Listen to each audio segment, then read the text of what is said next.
Okay, we are live, ladies and gentlemen. Welcome back to MythVision. I'm your host, Derek Lambert.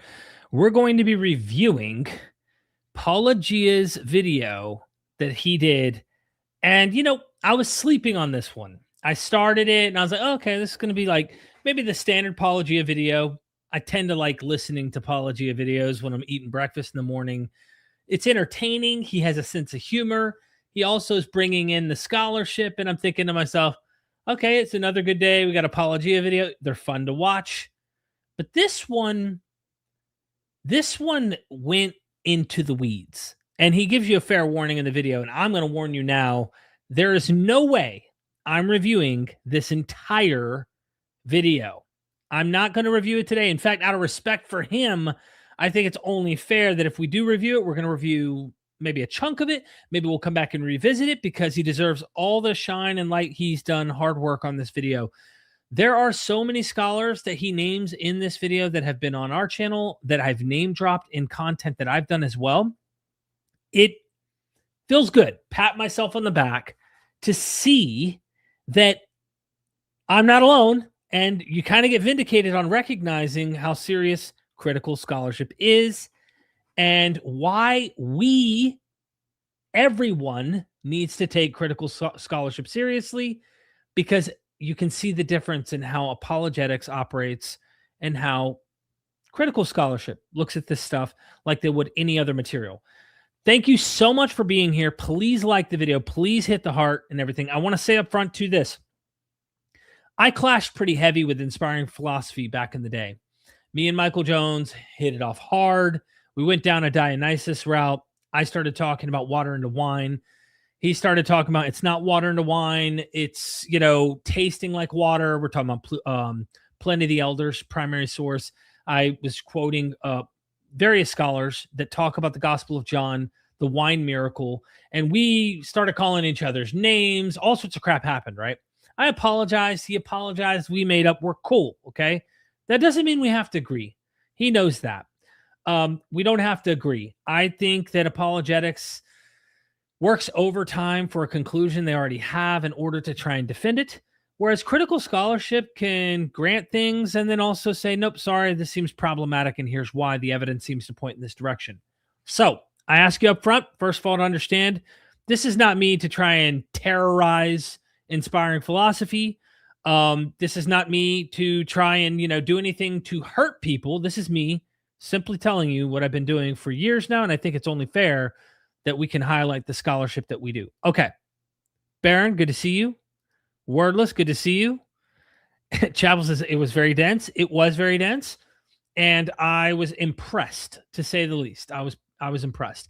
He name drops some of my own little favorite academics that I like to bring to the table, and by the end of this video, which we're not going to get to today, Paul says something like, this is just like a drive-by, like a satellite view. It felt like during this video, for every one scholar Michael Jones would bring up that has this conservative view about something that's, well, that shows that it's likely historically reliable, or this is somehow an eyewitness, or there's like 5 scholars that he just drops real quick with quotes from their books showing you they're not seeing that. In fact, they don't often see that conclusion. And so anyway, let's get started watching this. I hope everybody goes subscribe to Paulogia. He does a lot of hard work here. And like this video. Let's get some noise. Make YouTube pay attention. Here we go. Oh, here we go. Let's do this. On my channel, I just did a 15-part series on the reliability of the Gospels. And atheists have not really given me a lot of answers to that. How the amazing evidence supporting the Gospels. Those stupid, lazy atheists. When we did that 15-part series on Gospels. Hey, real quick, before we keep going on this, I know I just started 16 seconds in. Is this sped up or did he speed it up? I have it at 1.5. Let's not do 1.5. Let's do 1, and then we'll go from there. If we want to do 1.25, we can. I want to say this. I've purposely dodged ever since having the little spat with IP, dodged doing critical videos because, it got real personal then, and I'm not trying to like create tension where it doesn't need to be. I can get emotional. He can get emotional. Paul's been very good about just kind of, he makes his jabs, but it seems like he's like, whatever. He's doing his thing. He's not taking it that personal. That's why you haven't seen a response to any of the IP videos from me, is I actually haven't watched them. I haven't seen any of them because I try to avoid that. In fact, I actually commend Michael Jones for doing critical work on Islam and trying to investigate that, even though I don't think they apply the same principles to Christianity. I do think it's important that they're doing it to Islam. I think all of them need to be criticized. But anyway, let's continue. Reliability. We went through like data point after data point after data point of what conservative, these evangelical fundamentalist scholars have put out. And no one addresses their points. No one addresses their points? All in all, the 15 videos together, about 6 hours of just data supporting the reliability of the Gospels. I mean, there's so much data to go through. 15 parts, 6 hours. Move over argument from page count, Gary Habermas. No one reads anymore. Inspiring Philosophy is bringing in the argument from video length. You go to our playlist section of this YouTube channel, you go to the reliability of the Gospels. We got a 15-part video series on the reliability of the Gospels. If that's the case, that means John is an eyewitness account. That means Matthew's an eyewitness account. Luke and Mark are also getting their information from eyewitnesses. We have a 6-hour series on gospel reliability, right? So like if you're just willing to entertain that the Gospels actually faithfully preserve what the alleged eyewitnesses actually claimed and testified to have experienced when it comes to the alleged resurrection of Jesus. Do me a favor and go to our playlist section and watch our series on gospel reliability. There's a lot of data there that we give. And then we use that to help support our case for the resurrection. That is my frustration with resurrection debates. They really should be gospel reliability debates. I actually appreciated this point by Paul because Paul, I'm thinking about the Apostle Paul in this line of thought, is that you don't get a lot out of that, right? You get visionary experiences at best. So if the Gospels are not reliable, right, what do you have? You have a guy who claims to have visions at best. If you grant Paul wrote Paul's letters, consensus seems to say the 7 are authentic, and go with the flow of what critical scholarship seems to say. What do you do when you have all these Gospels? And there's so much that goes on in this video that makes me think of just the difference between what apologists do and what actual critical scholars that we have on our channel often think. And of course, Michael Jones seems to constantly bring this up. So it seems this series is a very important one, especially when he says no atheists have taken the time to do it. So Paul has rolled up his sleeves and said, I'm going to show you the other side. And I find it interesting during this video, he actually brings up some of the very scholars that Michael Jones uses for his own reasons against Michael Jones in his apologetics. It's very interesting. So at least you're recognizing that. And also, we have argued extensively already that, hey, we do have good reliability for the Gospels. We have a lot of evidence. We have a 6-hour playlist on evidence for the reliability of the Gospels. I kind of feel like he just kind of presented it as if we just assume that. Concluded that for insufficient reasons. Tomato, tomato. But fine. You're going to continue to point to a 6-hour video as your shortcut for not justifying a conclusion of gospel reliability. And brag that it stands unchallenged. But ain't nobody got time for 6 hours. For the purpose of sanity, we're going to try to dispatch this in much less time than that. If anyone's interested, I just uploaded a 6-hour video on gospel reliability. Yeah, there's a lot of stuff. But you watch that video with an open mind, I guarantee you'll come away thinking the Gospels are reliable. That brings up the first strange point. Hold on, before he continues, there's so much here. 6 hours. I've watched several of IP videos in the past, and there are tons of references, tons of stuff. And so Brandolini's law comes to my mind, right? Which is that it takes an order of magnitude, more effort, energy, time, work in order to unravel things.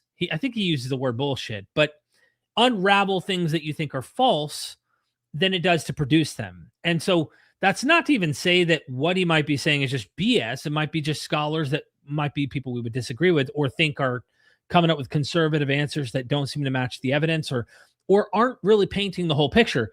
It takes a lot of work even to step in and try to paint a broader picture to show you 6, 7 other academics.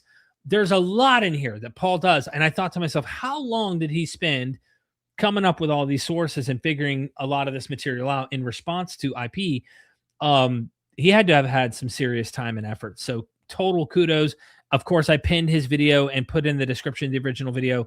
Go check out Paul's channel, subscribe, all of that. He deserves it. The openness of my mind is for some reason a factor here. Everyone with an open mind agrees with Mike, and everyone who disagrees with Mike has a closed mind. That is the guarantee. It can't be something as simple as, say, differing methodologies or starting assumptions. They don't seem to be accounting for the many ex-evangelicals who started off as Christians and had every desire in the world to remain Christians, but lost their faith upon learning new things and seeking evidence in good faith to bolster their faith. I am in that camp, and each and every one of us had open minds to gospel reliability. That was our starting assumption. But eventually, even the most closed mind will be changed when confronted with sufficient opposing facts. I was pulled kicking and screaming from my confidence in the Gospels, very much against my will.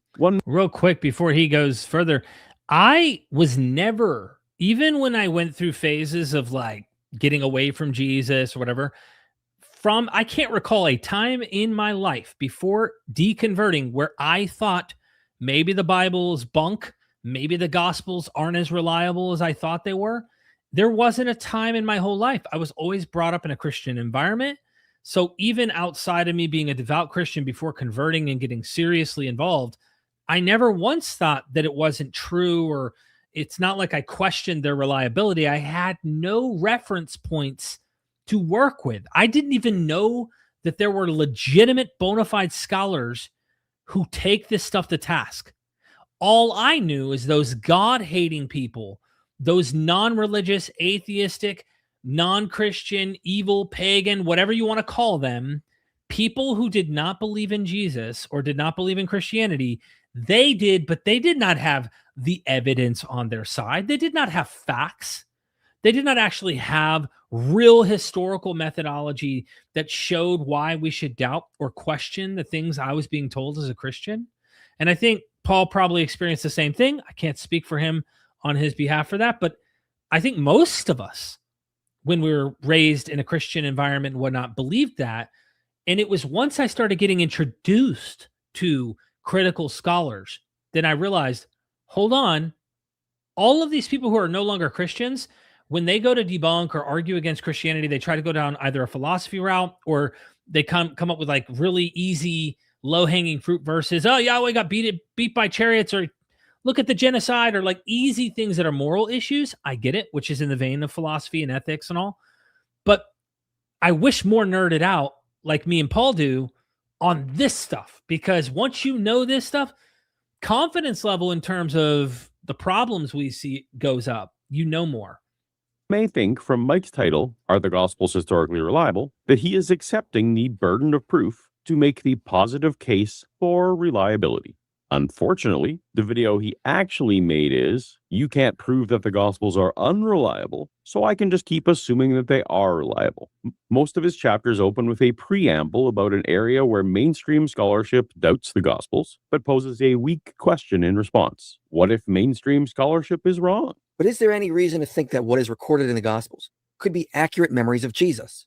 If the author reminds us multiple times throughout his work of the importance of eyewitness testimony, and directly says he obtained eyewitness testimony, if we're being reasonable and apply the principle of charity, the conclusion we should come to is the author likely did consult eyewitnesses of Jesus in order to write his gospel.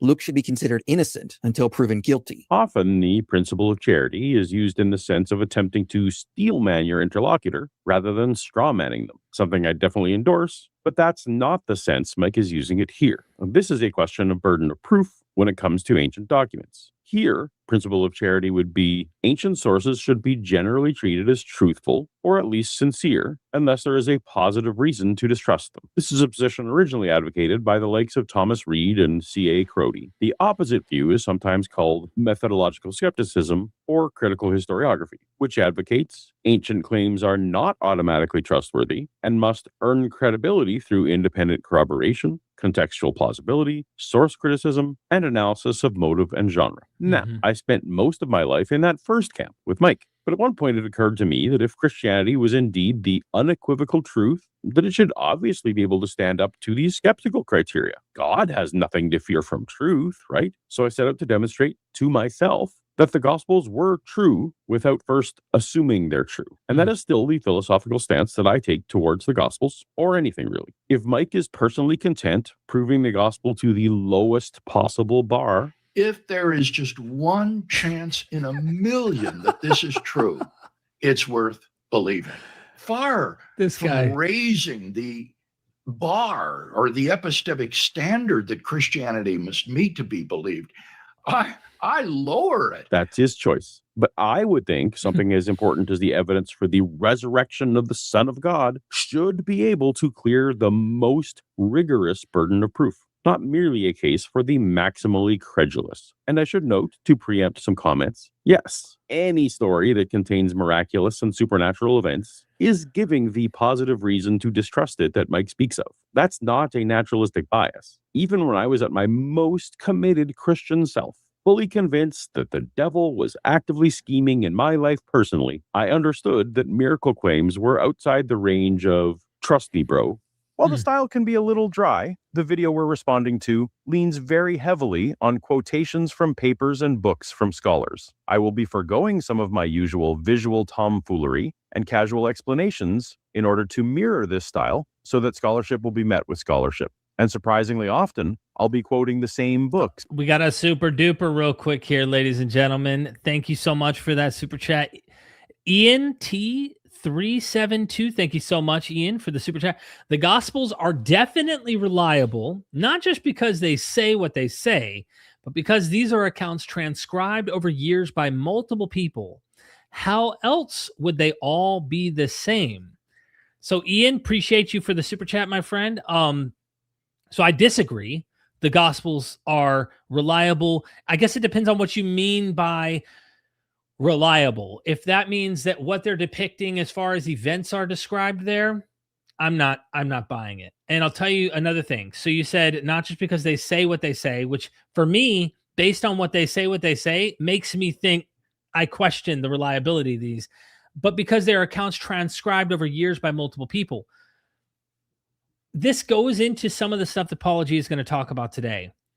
But consensus critical scholars, that means you might have a few outliers, but most critical scholars that are critical date the Gospel of Mark, the earliest gospel, to 70 or later, roughly post-war, post-Jewish Roman War. Mark is first. Matthew and Luke come after Mark, and they copy Mark, and they change Mark. And then you have John, which would be the last of the Gospels we have in the canon.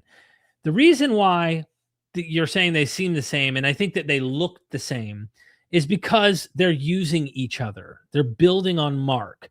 Mark is the first gospel. So that's how they would all be the same if I'm understanding your language here, which they're not really the same. When you look carefully and you have them side by side, they aren't the same. There's so many differences that you can see and similarities, but that kind of tells you what the author usually is up to. So they're up to changing stuff. But again, I don't think that they're reliable for that. If you think that, well, they have reliable like historical characters or geography or something like that, okay, you can have, what I would call fiction written in a historical setting. And that is not to say that someone did not have some kind of memory of Jesus' teachings, sayings, things he did, or things that even happened, that he got crucified in the Gospels. But yet you could still have a historical fiction or a fictional history or however you want to paint it. And this is going to be something that gets brought up by Paul. Paul's going to talk about a lot of genre things. We've brought some of this up on the channel. I don't want to steal his thunder. It's worth letting him play. But Ian, really appreciate the support, appreciate the super chat, and being a member of the channel. But yeah, we just disagree. We're not going to see eye to eye. You would probably agree with Inspiring Philosophy more than you would me on this. Just saying. He said, wait, so this guy just said the most rigorous burden of proof. What is more rigorous? Just following you up on the super chat. I'm not sure exactly where rigorous burden of proof. I think, isn't, Ian, are you talking about him saying that the burden of proof would be on him, like on Inspiring Philosophy, showing that the Gospels are reliable? I think he's going to do some of that in his video, but ultimately I think that's what you're getting at. I'm not really sure. I'm going to keep going on Paul's video. There's so much here. But yeah, thank you again. Appreciate it, brother. That Mike quotes, even though we sometimes have fun here with mispronunciation. How do I say this? Paulogia. Paulogia. Working on this one reminded me heavily that I'm mostly self-taught in these areas by reading books. Unfortunately, not through the formal education of listening to professors. As such, I'm gonna butcher some names here and there. I know, and I'm sorry. Final preamble, despite the 6-hour length, Mike's video is a rapid-paced gish gallop, or more charitably, a high-level overview summary of the gospel debate landscape. There were many individual sentences that warrant and deserve their own 30-minute videos to get into the details to properly respond. But since my goal here is to respond in kind with a high-level overview of the other side of the debate landscape, I've had to refrain. This was the most difficult part, to reply to 2 sentences with just 2 sentences. Obviously, some rigor is lost. So if there are topics of interest, let me know in the comments what detailed videos might be interesting in the future, or perhaps you can just grab the books that I'm quoting. All right, let's get on with it. Get on with it. Yes, get on with it. Get on with it. In part 1, Mike wants to tell us about the genre of the Gospels. But towards the end of the 20th century, due to the work of Richard Burge and others, and what emerged was the idea the Gospels are Greco-Roman biographies, or lives. But most scholars today classify the Gospels as Greco-Roman biographies. That depends on what you mean by most scholars. If you mean evangelicals who work at institutions requiring a statement of faith, you could probably get a modest majority over 50%, but with significant camps of pushback, including friends of Mike. Among classicists, the differences are more strongly emphasized. And in religious studies, the Greco-Roman influence is just one lens among many. Mike also sets up this proposal as a false dichotomy, often limiting the genre options to biography or a novel. Okay, real quick, before he continues, many apologists online, I did a video against the Catholic scholar. Oh, I'm not even going to remember his name right now. This was like 5-6 debunks ago. The Catholic scholar who appeared on one of the Catholic channels, where he leads with, well, the Gospels are Greco-Roman biography. And what that means to him and the way he's conveying it is, that means they're reliable and they're telling you the history of this person, Jesus. And there is so much not told to the audience about Greco-Roman biography that we're going to get into. You're going to see Paul highlight some of this, but it gets even more in the weeds. Every piece of literature he quotes from in this, you really should go read and study, because it shows you Greco-Roman biography. Let me just tell you, I told this to Paul in a message today, in fact, asking him if it was cool if I reviewed this, and he was cool with it, is there are fictional characters that Plutarch writes about in Greco-Roman biography. An entire biography about a guy who never existed. Literally, Romulus. He's just one example. There's several others. Never existed in history, and they wrote entire biographies about them. How reliable would a historical biography of someone who didn't even exist be? Now, that's not to say maybe they thought he existed, but that's 600 years prior to their time. And we now investigate, evaluate in this, realizing Romulus likely never existed. He's a mythological, call it etiological, mythical character for Rome. And I think that when you're reading Greco-Roman biography, even if you grant that the Gospels were, as Richard Burge says, that still doesn't move the needle up and make you go, ooh, trustworthy. No, the framing is kind of a slippery framing where you don't know this if you're not aware of all the Greco-Roman biography of the ancient world. Yes, there were Greco-Roman biography of people who really did exist, and they have historical information, and they are reliable in ways that we can glean them, and we still question them. We don't read them like the Gospels are written. We don't read even Alexander the Great or a Caesar. We don't read their material and then go, oh, wow, it says that he did something and it sounds a bit miraculous. And then we pause and go, reliable, that happened. Okay. We all question the ancient educated elites who read this stuff, question it. And they thought, ooh, this seems to be legendary or fictive. Oftentimes they would frame it in a way that they say, or some believe. They don't go, and then this happened, and then this happened. And they never caution you, the reader, like, hey, we're not sure about this. No, the Gospels, hook, line, and sinker, are selling you Jesus as the Son of God. And most historians that are doing this kind of work are much more careful in portraying that kind of material. Even Herodotus, who a category like that didn't even exist yet. And this guy's out here writing what we would call historiography. And he was still cautious with many of his miraculous sources he'd come across. All right, let me keep going. Here we go. Some scholars have argued the Gospels are novels. And regularly expresses arguments against the genre of the Gospel being a, quote, novel, as if that counts as evidence toward being biography. Biographical novels were rare. Scenes in these novels tend to be fleshed out. Historical novels were written mostly for entertainment. But the options aren't limited to biography or novel, as we'll see. What's Mike's case? What is the evidence that the Gospels are actually biographies, intended to report historical facts? To start, we can see the Gospels contain opening prologues. Mark begins with one sentence. Matthew begins with Jesus' genealogy. Luke has an opening preface explaining the purpose of his Gospel. And John opens with a longer, informal, poetic prologue.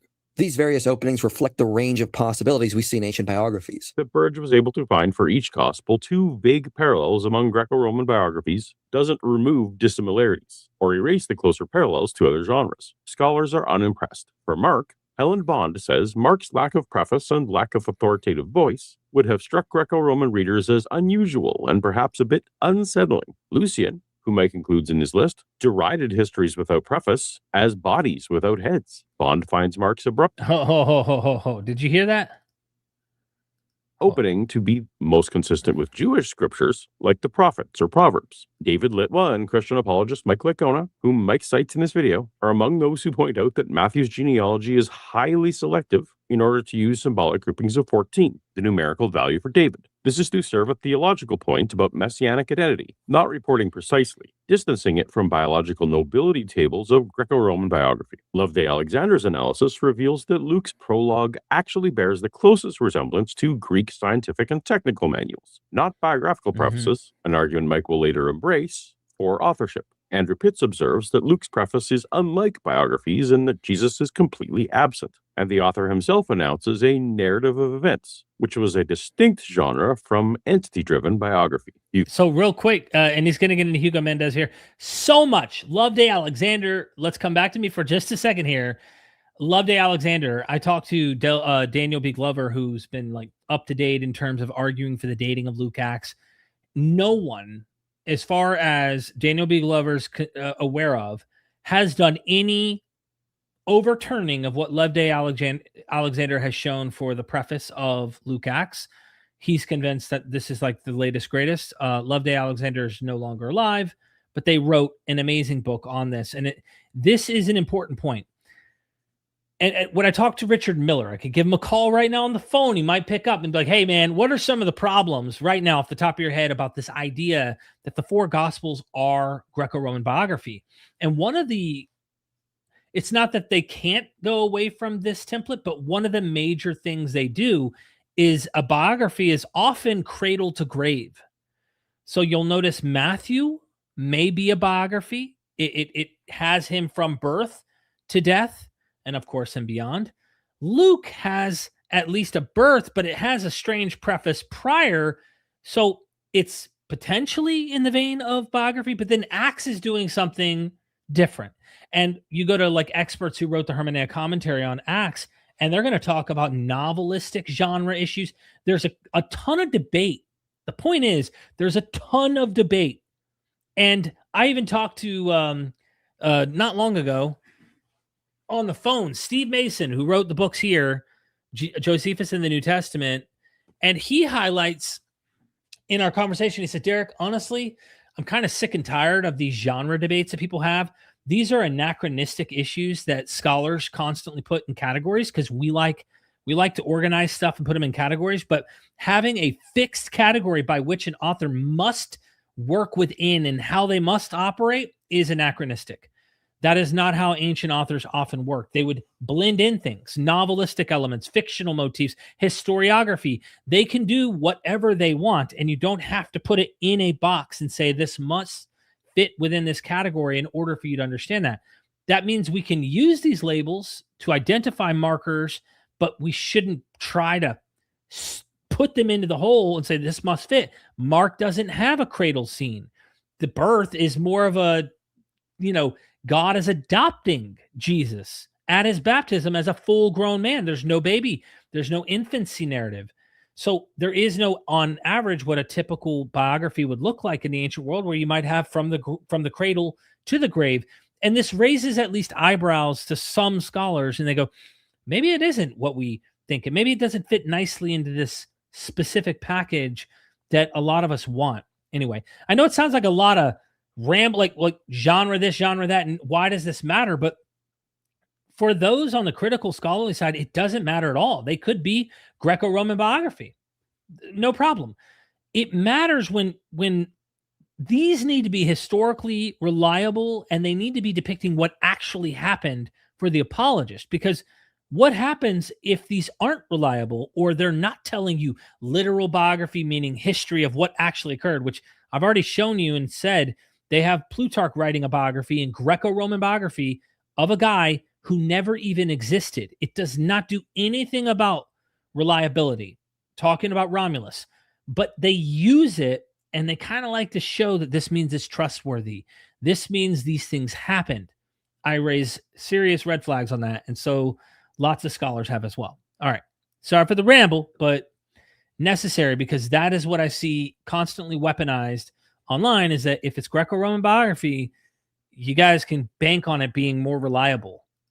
Hugo Mendez is among those who notice that John's prologue mirrors Hellenistic Jewish philosophical speculations and shares rhetorical structures with philosophical writings of Philo of Alexandria, not biographies. Though not technically incompatible with biography, these four openings are more closely aligned with other genres. Performing a verb analysis, we can see in Mark, Jesus is the subject of almost a quarter of the verbs. The ratio of verbs of the main subject is what we would expect if the Gospels are biographies. Friend of Mike's channel, Lydia McGrew, dismisses this verb observation as significant for determining genre. Surely this is quite natural in a work that is focused on the life of a single, important individual. Again, no influence by other works is necessary. The Gospels mention very little of what occurred before Jesus began his ministry, but we have a special focus on his trial and death. But we can find a similar style in other biographies. It's worth noting here one crippling methodological problem noted by Thomas Haig that covers all of these proposed similarities: that Burridge's hand-selected specimens of just 10 ancient biographical texts have great diversity that makes it possible to always find a parallel in one or several of the 10 for each gospel feature. All that is proven is that no gospel feature is unique in ancient literature in general, since no control group is established to show what features may be regarded as significantly typical of this claimed genre, in contrast to writings of other times and cultures.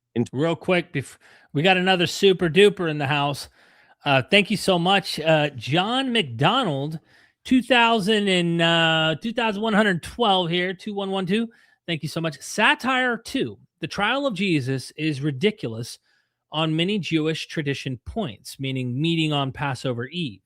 Matthew seems to poke fun at his own extensive use of Jewish scripture by having Jesus ride in on 2 donkeys. LOL. You know, I don't know. I mean, there are going to be academics, I'm certain of it, who think that there's a lot of satire there. Some may think this might be part of it. Some probably don't. My understanding of Matthew with the 2 donkeys is, well, there's 2 things. One can say Matthew misunderstood the Hebrew parallelism when he's reading Zechariah, I believe it is, the prophet, where he talks about riding on on an ass and then on the colt of a donkey, something like that. It repeats the same thing because it's talking about the same donkey. Matthew's reading it and mistaking 2 instead of 1. Mark has 1. Matthew's using 1. So why does he go out of his way to do a double? Well, some think he may have misread and misunderstood the Hebrew. The other, I'm very sympathetic to this idea that Matthew's kind of a drunk writer, joking around here with my own satire, but like Matthew himself sees doubles in everything. Like when you read Mark, it talks about the demoniac. It's a man, a single guy who's in the caves. He's breaking the chains. It's one person. And of course, the legion, the many, the demons go into the swine, and then they run off over the cliff into the water and drown. Matthew doubles the demoniac. He doesn't just double the donkeys. He doubles the demoniacs. He also, one observation that I think most of my viewers who've watched and people who are into this stuff have known is that in Matthew, when it talks about the trial and Pontius Pilate, there's the guy named Barabbas. in early manuscript tradition, we have like early documents of this actual text. The name is not just Barabbas, it's Jesus Barabbas. So you have two Jesuses. In Mark, you have Barabbas and Jesus. In Matthew, it's Jesus Barabbas and Jesus. So you double the Jesuses. And of course, Jesus Bar Abbas, son of the Father, the name son of the Father. And then you have Jesus, the Son of God. So you have these two Jesuses that are pitted next to each other, very much looking like some type of ancient Jewish custom of, releasing the ram into, or the lamb into the wilderness, of course, carrying the sins of the people, whatnot. And their guy's a murderer. They choose him over Jesus. So it's Jesus and Jesus. And I think Matthew's doing that. Like, this is literary, though. This is not like, this is what happened. And when you approach the Gospels like the apologists often do, what do you do with those doubles? Well, was it 2 or 1? And then you find apologists go, well, there was really 2 all along, but Mark only mentions one of them. This creates other problems, like Lydia McGrew just was brought up by Paul.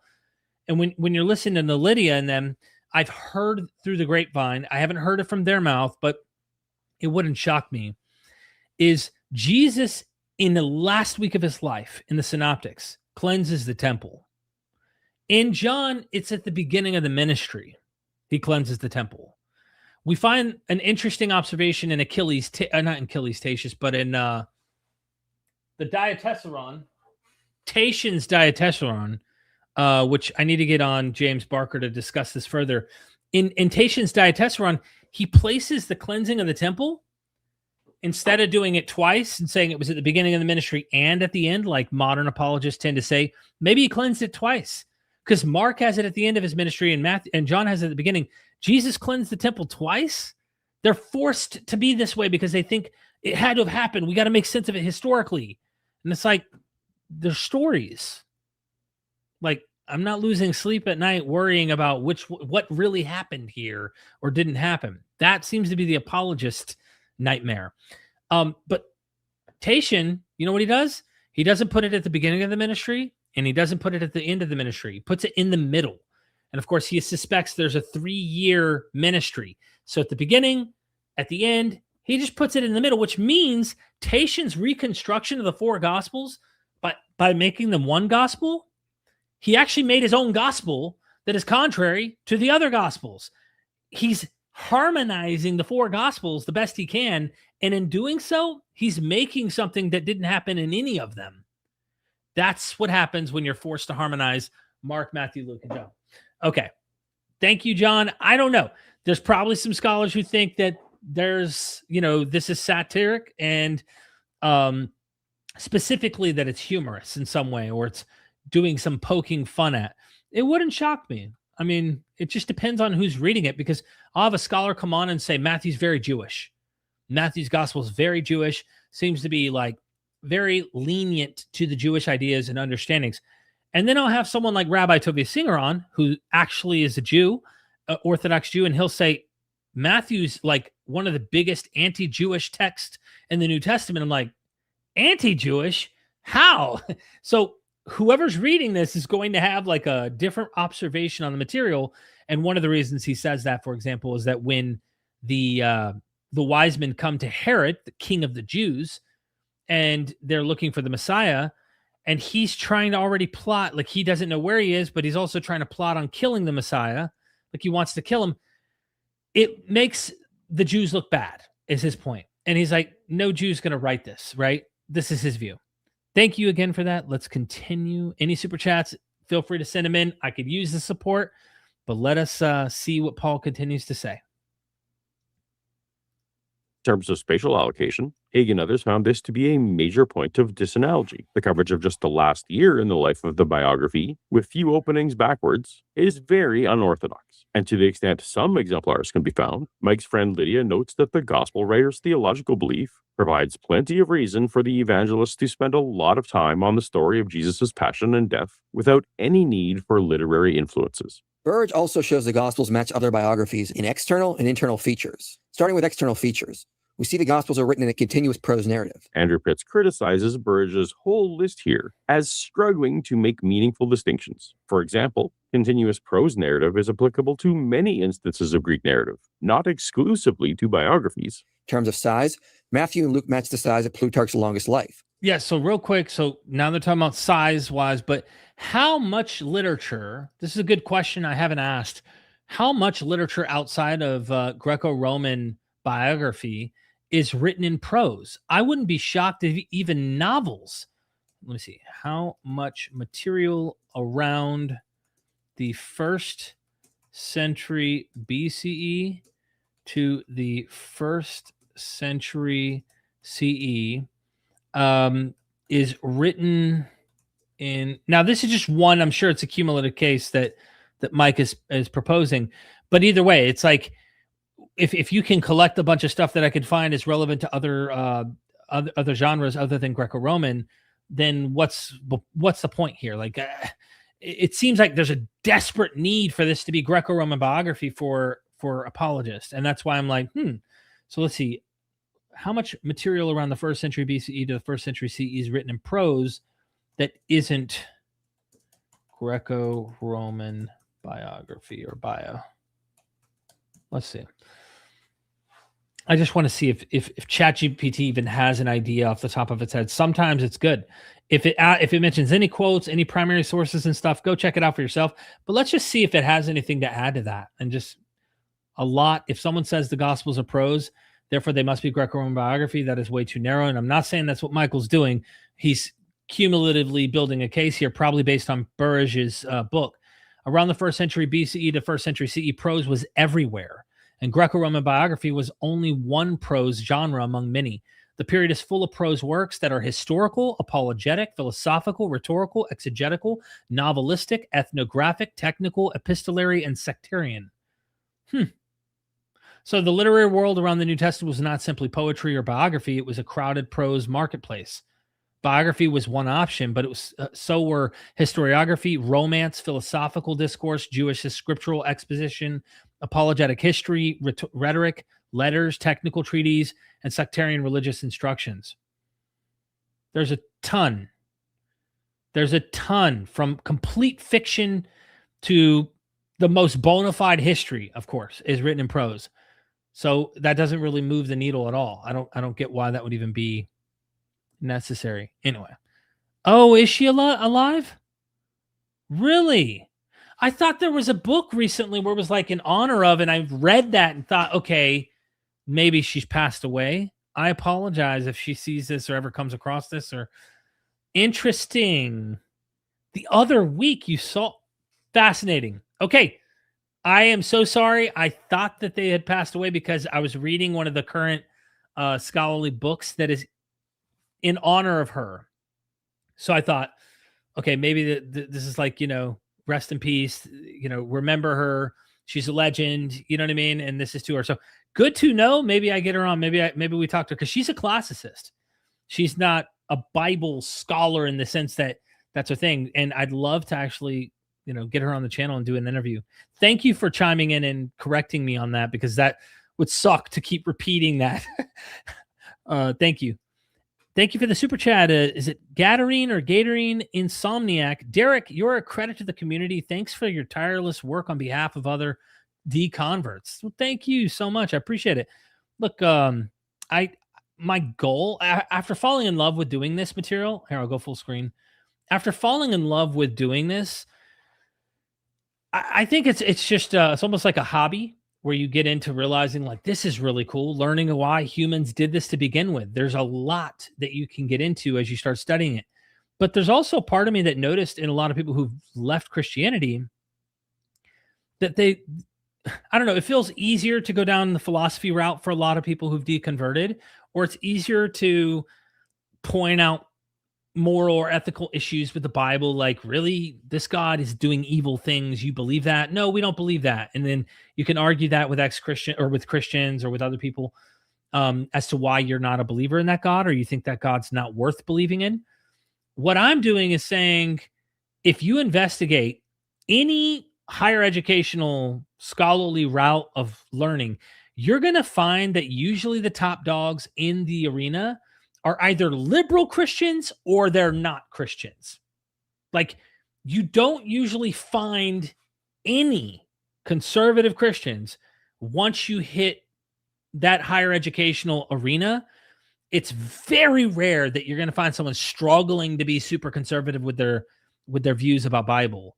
And there are some amazing scholars. Raymond Brown's going to get brought up. You'll see Catholic scholar, brilliant, great scholar. Love learning from him. Catholic. Questions the birth narratives of Jesus as if they're legend. Questions the historicity of things all over the place in the Gospels. Notices contradictions. And guess what? I love that. And I'm at a place where I don't need everyone to not believe, right? But there comes a time where you're like, we need to try and coexist with this. And if you're weaponizing this thing and you're telling people they're going to go to hell, like my mom believes that she's going to go to, she still lives with fear.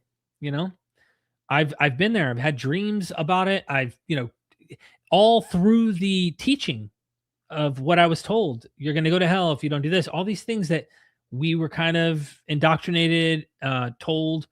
And I'm thinking to myself, man, if people only studied this more, they'd probably understand the boogeyman isn't as big and as scary as you thought. In fact, it's not scary at all once you learn it. So I'm hoping more people get into this stuff because Paul made me proud today. Over the last 2 or 3 days, I've been messaging him on Facebook, listening to this video going, dude, this is so good. What the heck? What the heck? And he's just, thank you so much. I felt good. He's like, a lot of the scholarship that I used in this video, was inspired by some of the people you've had on your channel and work, that you brought forward. And I'm like, that means a lot to me. And along with the super chat, means a lot. Thank you so much. Okay. Let me see. Glorious Sean says, MythVision, I don't know why Muslims love your channel. Maybe they love your contents to copy, to use your contents against Christians. Maybe. Yeah. I don't know. I mean, I do critical stuff on Islam too, but maybe they just don't feel threatened by me. I don't know. A lot of the stuff I feel like is, a lot of over their heads in terms of the things that they're looking at. They're not evaluating the material that way. So I would imagine so, probably because I'm willing to be critical of Christianity and they can find that enemy of my enemy is my friend thing, but I'm happy to do something on the Quran any day. Like I'll be happy to point out flaws or legend or myth in the Quran any day. All right. Continuing, Paul. Forgive me, Paul, if you're watching. Whereas Mark matches his standard size. John matches the length of Plutarch's Life of Cato Minor. Mike's friends, Lacona and McGrew, though not friends of each other, both point out that scrolls at the time held at most 25,000 words, so a general length of a work being 10 to 25,000 words, is obviously explicable without any need to be influenced by a genre. She finds all of these criteria to be bland. The Gospels contain a framework of a basic chronological sequence with topical material throughout. So I would be like, I'd love to ask Paul this question and be like, so what do you think? Why do you think is he just using Burridge's work here, you think? Or do you think this is like a way of like overwhelming the audience and being persuaded down the path of being convinced, okay, it's big like biography. It has prose like biography. Like, is it all just to try and tell you that what you're reading about the life of Jesus is so convincing? Is that what it is? Is that how you feel what Inspiring Philosophy is doing here? I'd be curious to hear Paul's thoughts. A typical structure of biographies. Often sequences in the Gospels are not in chronological order, as we can see differing order of events between the Gospels. But Arnaldo Momigliano says, ancient biographies did not necessarily follow a chronological order, nor is chronological order a necessary feature even of modern biographies. Both chronological ordering and non-chronological ordering are compatible, thus making this a non-criteria for consideration. The way oral and written sources are utilized in the Gospels is also shared with biographies. I beg your pardon. Matthew Ferguson details how Gospel authors, Luke's preface included, do not name their sources, discuss their methodology, or explain their personal relationship to the events, instead of the active, analytical, authorial voice found in sophisticated historical biographies, like those of Tacitus or Plutarch. The Gospels are highly anonymous and employ a third-person, omniscient, camera-like perspective that simply narrates unbelievable claims without methodological signposts. I did a video, if you're interested, I did a video on the channel that actually covers this omniscient narrator material. And my goodness, I'm not even going to pull it up because I don't want to interfere. There's already enough to go over with Paulogia stuff here, but there's several examples you can point to, right? Who was there in the wilderness when Jesus was being tempted by the devil, or Satan, really? It's not the devil. I want to use the correct term. Satan is in the wilderness. He's being tempted by him 3 times, 40 days. Who's there to narrate those details, right? Well, an apologist will just say, when Jesus came back and called the disciples, he told them the story and they wrote it down. Duh. Okay. You can get out of that one if you really, really want to. The whole scene seems a bit funny to me, but anyway, let's just grant that happened. Now go to the garden scene where right before he gets arrested. That episode and the Pontius Pilate one, I think, are highly improbable, if not, there is no evidence in the New Testament, in the Gospels, that even suggests anyone was present. How did they know what his prayer was, what he said in the garden? They were all asleep. He had he gets arrested. Immediately following this, soldiers show up and arrest him. He doesn't tell them, hey, guys, write this down. Guys, write this down.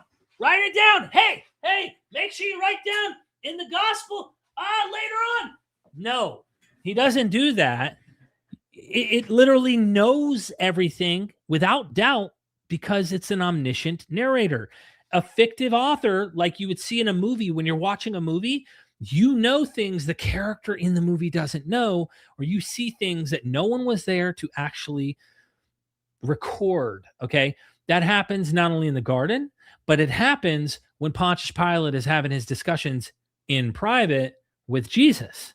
No stenographer is there going, huh? What do Christians do? Like Trent Horn did the other day with Alex O'Connor. As he goes, well, maybe, just maybe, Pontius Pilate's wife, who had dreams about this, ended up telling the Christians, and they wrote down what was said there. Even if you did that, which, gosh, anything and everything to try and make this possible, you still don't have it with the garden. So now you have to postulate, well, what if this happened, or what if that happened, to make it make sense? Odd. Anyway, let's continue.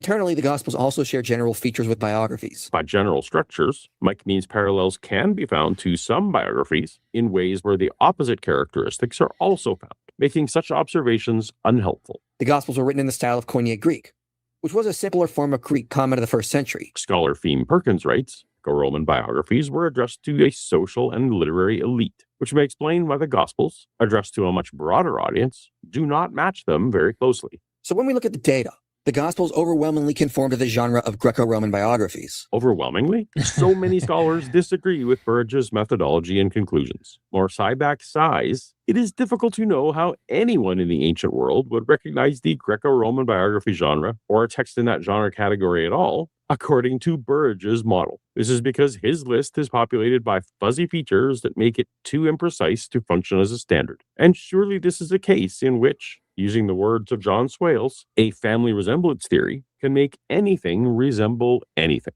Andrew Pitts concurs. The family resemblance model, based as it is on genetic similarity, fails as an exclusive model for genre identification. Adela Collins says, Burridge's case for identifying the Gospels as Beoi appears strong in part. He did not seriously consider any alternative. It's not just that the positive case presented isn't strong. Scholars have a litany of reasons to disagree. A frequent complaint is that Burridge overplays genre similarities and underconsiders genre differences. He did agree the Gospels have unique features. For a brief example, Greco-Roman biographies tend to care about the subject's physical appearance, education, and inner psychological development, where the Gospels do not. Greco-Roman biographers frequently used first person to reveal their relationship to their subjects, explicitly name their sources, and critically weigh contradictory reports. The Gospels do not. Christian critics like McGrew note that one cannot hold this genre claim and traditional authorship at the same time, since Jewish Matthew, Mark, and John are unlikely to be aware of and want to emulate a specific Greco-Roman genre. Well, by the way, God, there's so many sources here. Where is it at here? The one right here, we're coming back to 16. Every single author who wrote a historical biography during the early Roman Empire, dealing with subjects dating to within a generation or two of his own lifetime, Cornelius, Nepos, Tacitus, Plutarch, Suetonius, and Lucian, uses the first person singular to discuss his own personal relation to both his sources and the biographical subject. That I mean, you don't get that in the Gospels. The other thing you don't get in the Gospels is their sources. The closest you get is Luke, which tries to say there were eyewitnesses. You don't know who, you don't know what. He's just saying there were people before him and there's eyewitnesses. And what are they? What is that? Is it some hearsay person who's telling you an oral tell? Is it based on the Gospels and some oral tell that he's hearing from someone like Papias? Papias preferred orality. This is something that Paul's going to get into, and this is important because I did a documentary about this a while back, where you can't trust the text even if it says eyewitnesses saw. Okay, we're not just talking about Jesus, which Christians would be really up in arms about. I'm talking about other literature too. There's a lot of literature in the ancient world who claims that eyewitnesses were there present, who saw these miracles or saw these things happen, where even Christians would go, no, nice try. That's not real, or that didn't happen. There's a lot of contention with Celsus and Asclepius appearances and things like that against Christians. Other church fathers talk about this as well. But the reason I'm saying this is that Papias preferred oral stories over written ones because there was lots of forgery in the ancient world, a lot of fake writings that people who really aren't trustworthy were writing in the name of Paul in the New Testament. Consensus of scholars say many of the letters in the New Testament were not written by Paul. So people forged and pretend to be writing in the name of people. He couldn't trust that. Likely, he preferred speaking to people who claimed they actually were there or they knew firsthand versus a text that you don't know and you can't interrogate or ask them, hey, tell me the details. I want to understand. He trusted that more than he did the written text. And I imagine that's why.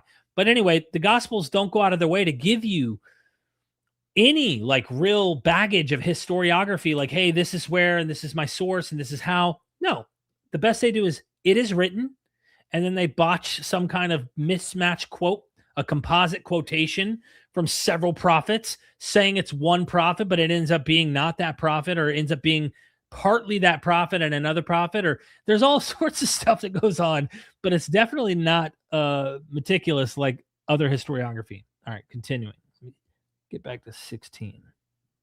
Physicists answer the gospel genre question in a full spectrum of ways, from the uncritical praise of hagiography to historical monograph of God's plan for history, to mythic historiography, grounding legends in historical artifice, to aretologies, divine man anecdote collections, to sacred fabulae or charter legends, to literary imitation, epic prose. Early church fathers, such as Eusebius, actively rejected Greco-Roman historiographic models and instead firmly anchored the Gospels in the Jewish Old Testament tradition of Hebrew historiography. And perhaps most compellingly, in the 20th century, the most popular view was the Gospels were a unique type of Christian literature. Early form critics like Rudolf Bultmann and K.L. Schmidt argued the Gospels are a unique genre, sui generis. If none of the Gospels fully fit, it's tough to argue that they aren't some unique combination and not strictly adhering to any formula. Licona affirms the lines distinguishing some ancient genres were fuzzy and were often crossed, producing hybrid literature. Again, far from being an overwhelming conclusion that the Gospels are Greco-Roman biographies, it seems like some surface-level commonalities here and there is the best one should grant. The reason Mike makes this case at all is that he thinks the genre of Greco-Roman biography would help the case for gospel reliability, particularly in the areas of author intent and commitment to accuracy. But from my perspective, concluding that the Gospels are Greco-Roman biography causes more problems for reliability than they solve. As Mike Licona says, ancient biography had different objectives and allowed more flexibility in the way the past was reported than how modern biography is generally written. Classicists note the borderline between fiction and reality was thinner in biography than in ordinary historiography, and that the biographers felt in principle much freer than the historians in their use of evidence. The earliest representatives of ancient law. Think about what he just said there. If they're writing, if a historiographer, someone who's trying to write a history, they're not as flexible on what they can write about the events, or they're not supposed to be, it seems. At least it seems to be the rule book of what a historiography would do versus the biography. A biography is much more flexible. I don't know if he covers Thucydides here, but I know Thucydides would invent quotes for people he thinks that he can, like, he thinks he knows the character, so he can invent a saying, or In this case, I'm sure he would have said this, so I put these words in his mouth. Like, can you imagine if I met you and like knew a little bit about you, and then I don't know anything about what you said in some conference or something, and then I just put this is what they said. And because it's a biography, I'm able to invent words into your mouth as I see fit. Now, imagine decades later, they're writing the Gospels about Jesus. Suppose he existed. I know many of you who watch are skeptical of stuff like that, but I think there was probably a guy. Suppose they're decades later. They want to say they are Greco-Roman biographies, and they want to get his words right, but they don't have his words. And their theology at that time is reflective in what they imagine Jesus would have said. Kind of like Albert Schweitzer says, like every generation, I think it's Schweitzer, talks about every generation has a Jesus that looks like them. Like it's the Jesus in their own image that they see. Well, that's true for the next 10 years after Jesus died, 20 years after Jesus died. In Paul's mind, he has a certain apocalyptic Jesus that he has this internal revelation about. He has a certain kind of Jesus. A decade after that, like Christians are evolving their views about this guy and the teachings, and then they project, when they write these stories, into the mouth of Jesus, sayings that they don't actually go back to Jesus. They have no ways to like actually fact check and put those words. Hey, we know this is the source we used, and this came from the year later or something after he died or whatever. And even then, if it was a year later, I'd still be like, did he really say all that? Are they not fudging some of the data? Like, anyway, question marks. Lives contain fictive elements, and elements that we now recognize as having later become important markers of ancient novelistic literature. Indeed, among so-called non-fictional narrative genres, biography seems particularly conducive to slippages into the realm of fiction. Some take historical accuracy more seriously, but none of them are free from some degree of fictionalization. From invented speeches to fictive accounts of birth and childhood, from intertextual allusions to other characters with whom the author wants to associate his subject, to imagined details of the hero's death. The anecdotes in biographies were frequently of indeterminate origin, spread about by gossips or storytellers, or pressed into the service of orators or moralists as exempla. Elements such as setting, incidental characters, and even the identity of the main protagonist are subject to almost infinite variety. None of this was of any great concern to the biographer. Mike seems to be aware of this. The differences between ancient genres were not rigorous. A history could contain mythical elements. And some of the literary devices, authors could transfer lines from someone to another, paraphrase someone's speech, displace an event from one context to another, compress a time sequence or speeches, spotlight one character while ignoring others involved, or utilize other similar techniques. No wonder gospel advocate McGrew wants to distance them from the genre label, and concludes, if the Gospels belong to the genre of Greco-Roman biography, that in and of itself means that we will find it difficult to determine whether the reports have a historical intention and where history ends and legend begins. Given the data, it seems the authors were very interested in finding out who the historical Jesus was and what he taught and accomplished. I'm sorry, Mike, that does not follow. There's precious little one could reliably conclude, even if he were correct, and as those friendly to his cause will attest. It's, I think, hazardous to draw broad generalizations about all ancient Greco-Roman biographies and then impose these generalizations on the Gospels, either in order to uphold their historical accuracy or in order to impugn it, because ancient biographies differed in quality among themselves, one from another. Greco-Roman biography was a broad and flexible genre. The idea that the genre itself is flexible could mean that within that genre, various individual works and authors may fall at different points on a spectrum of factual reliability. Some given author writing in the genre might choose to be fanciful or to intermingle fiction in his writing, or some given author might be careless about checking his facts. Now, here's the thing. Mike Licona, right, is on the screen. I'm friends with Mike Licona. I've done interviews with him before. Obviously, he's an apologist. But you will catch Mike Licona saying things that I haven't heard being emphasized on a lot of the apologist channels. Now, don't get me wrong. He is bending over backwards, dying on the hill to make Jesus he's convinced Jesus rose from the dead. He's debated Bart Ehrman several times on this within the past few years. But then you start talking about genre, you start talking about contradictions, you start talking about literary aspects of the Gospels, and did this actually happen? And he's pretty flexible in going, yeah. Well, some of that stuff's questionable.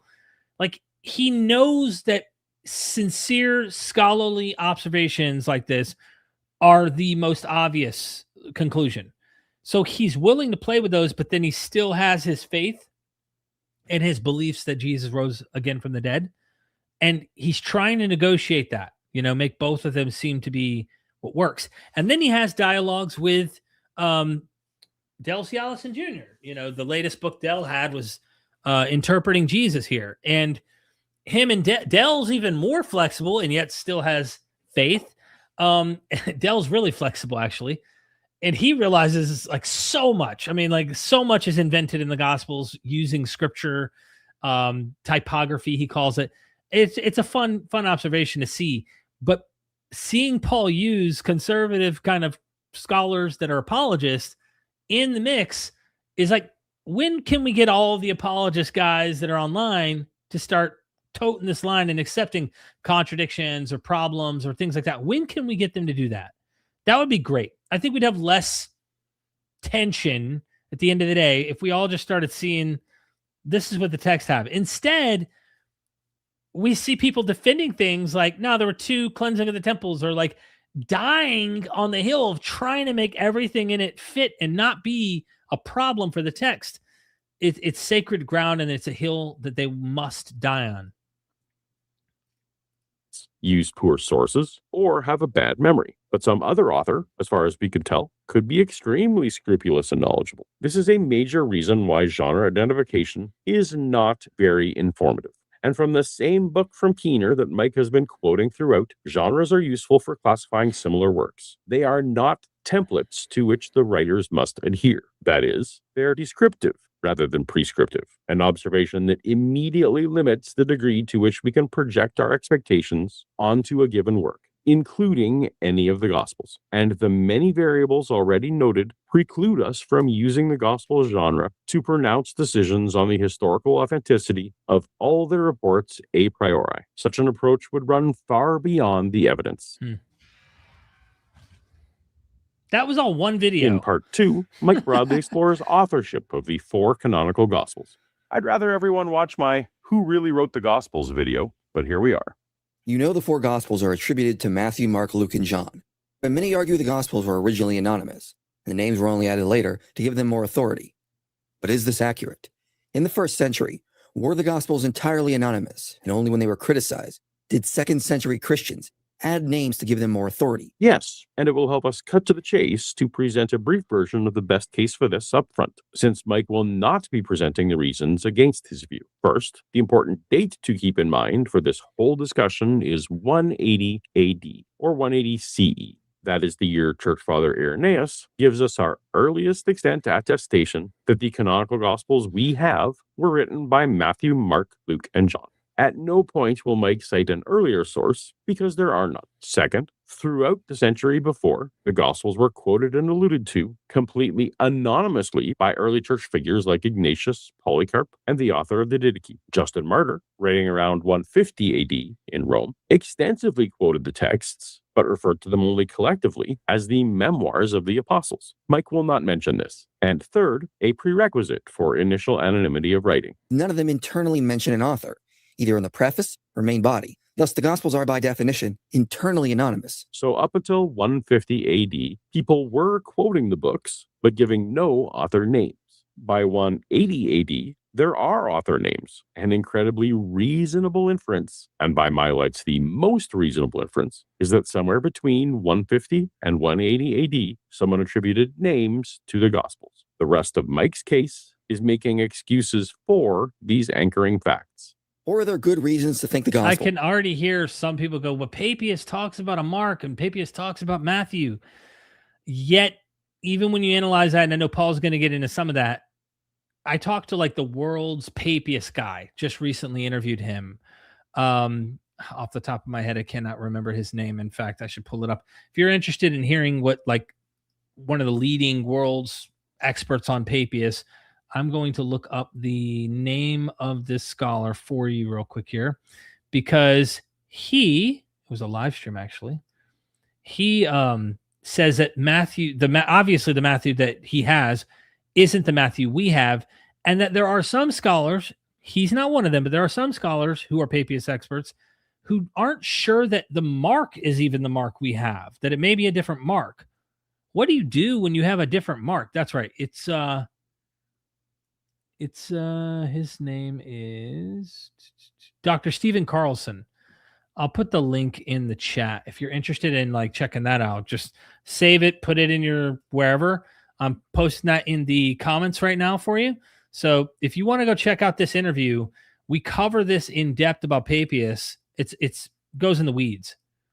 So yes, sorry, Lev. Yes, I was having a hard time trying to get my head around. I'm bad with names this evening. It's been a long day in the sun. Hit the gym, did all sorts of stuff.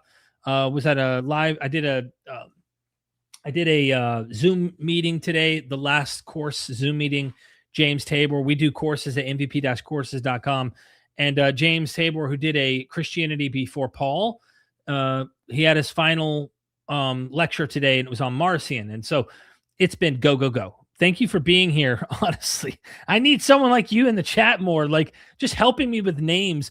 And the other thing I get a lot of crap on is pronunciation. And I know that Paul said, look, we're kind of autodidacts. We study this stuff. We're not PhDs. We haven't been to any credited institution that is actually teaching us how to say things or listening to professors repeat things so that we get used to knowing how to say them the right way. And I have lots of people in the chat that always go, no, it's this. I was saying Cambridge University, Cambridge. And if someone came on, I was like, it's Cambridge. And I'm like, oh, I think I've said this like 100, 200, 300 times since I started this channel at least. Now I'm like, oh, Cambridge University. Got it. All right, let's continue, Paul. Thank you, Paul, for your patience. Really did come from Matthew, Mark, Luke, and John. Starting with internal anonymity. Thus, the Gospels are by definition internally anonymous, but that doesn't mean they ever circulated without names attached to them. Of course it does. As Mike will discuss at length, there are many books where the author is identified only on the cover and not on the pages inside. But if the author did identify themselves on the pages inside, then there could be no case for anonymous circulation, could there? So scholars bring this up as a prerequisite condition for anonymity. Moving on. There were, of course, numerous ways of indicating an author's name in or on a roll or codex outside of the work itself. Yes, ancient equivalents of the modern cover existed. But since we have no examples from before 180 AD, we don't know if Gospels had named labels in the anonymous period. Moving on. But what of the claim that the four Gospels were not attributed to Matthew, Mark, Luke, and John until the 2nd century? Well, there are many reasons to think their titles were actually original. First, the Gospels would have needed to be identified when copies were added to private library collections of the various churches. So it is likely they came with some form of external title to identify them. Indeed, the structure of titling them Gospel according to so-and-so gives every impression that these were added by a later organizer and not the original authors. As renowned scholar Bart Ehrman notes, the titles are not titles that an author would have given them. This book is entitled, in Greek it's katalukon, according to Luke. Well, nobody writes a book and calls it according to me. That's not a title.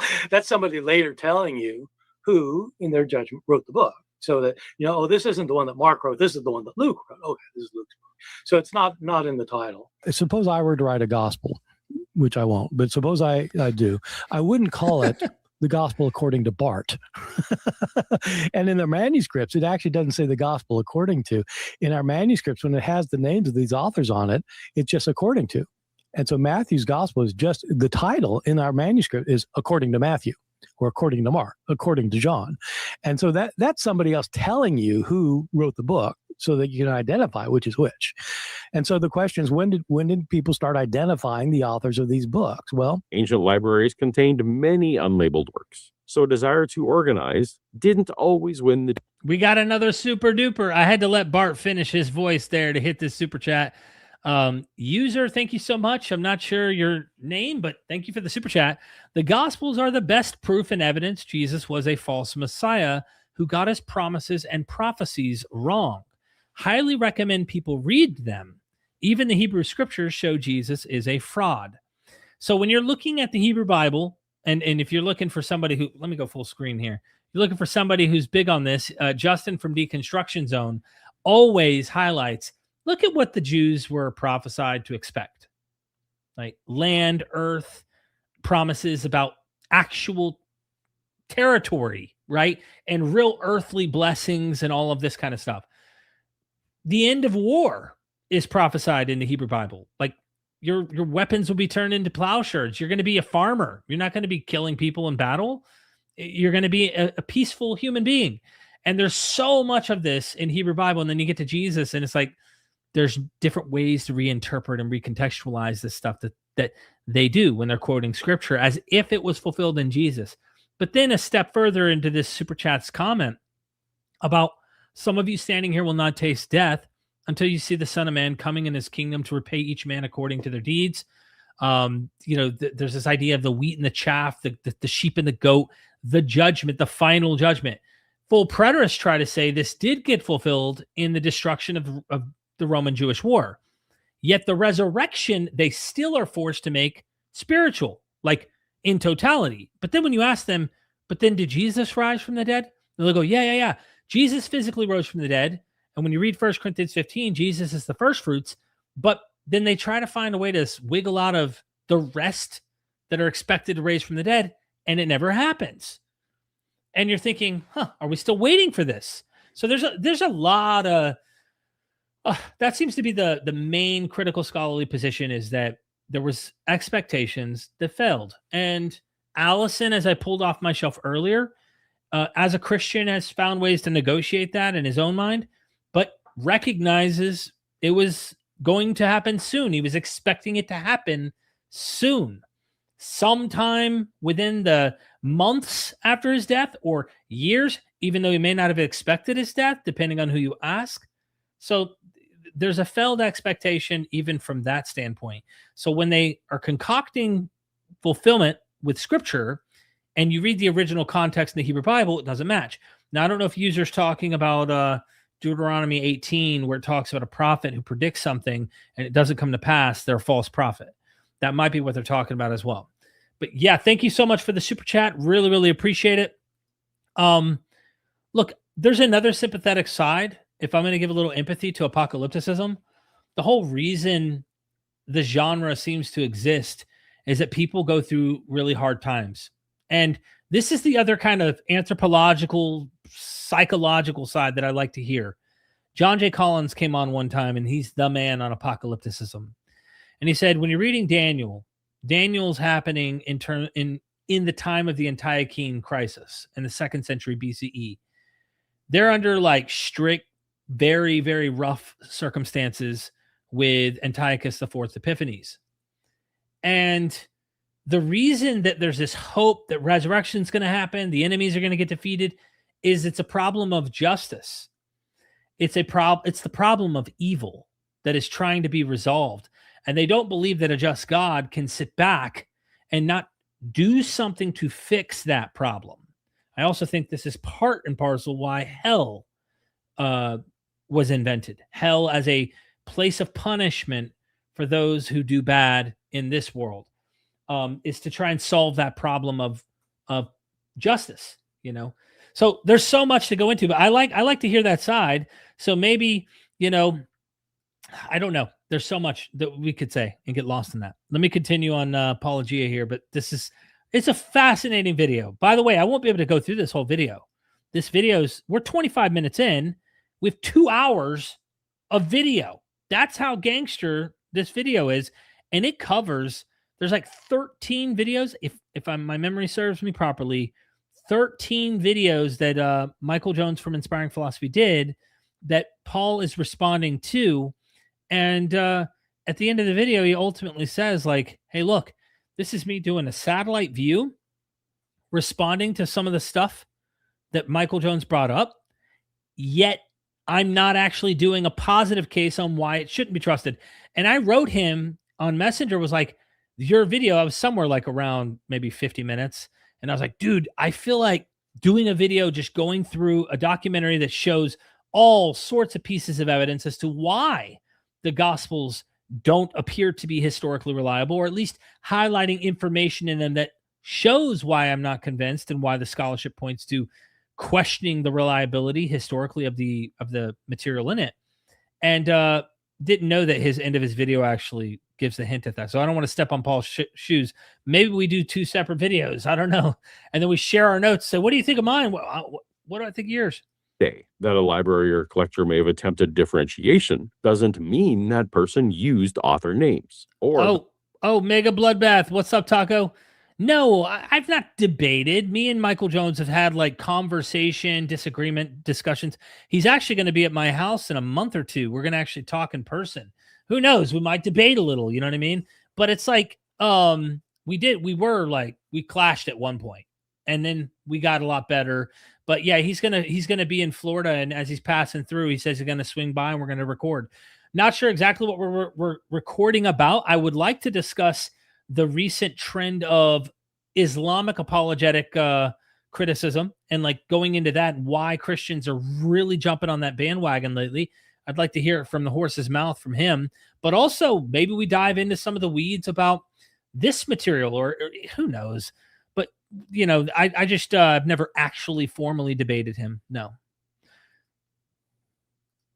But they would have had any insight into authors' names if they did. Libraries were full of falsely attributed scrolls, like the non-canonical Gospels.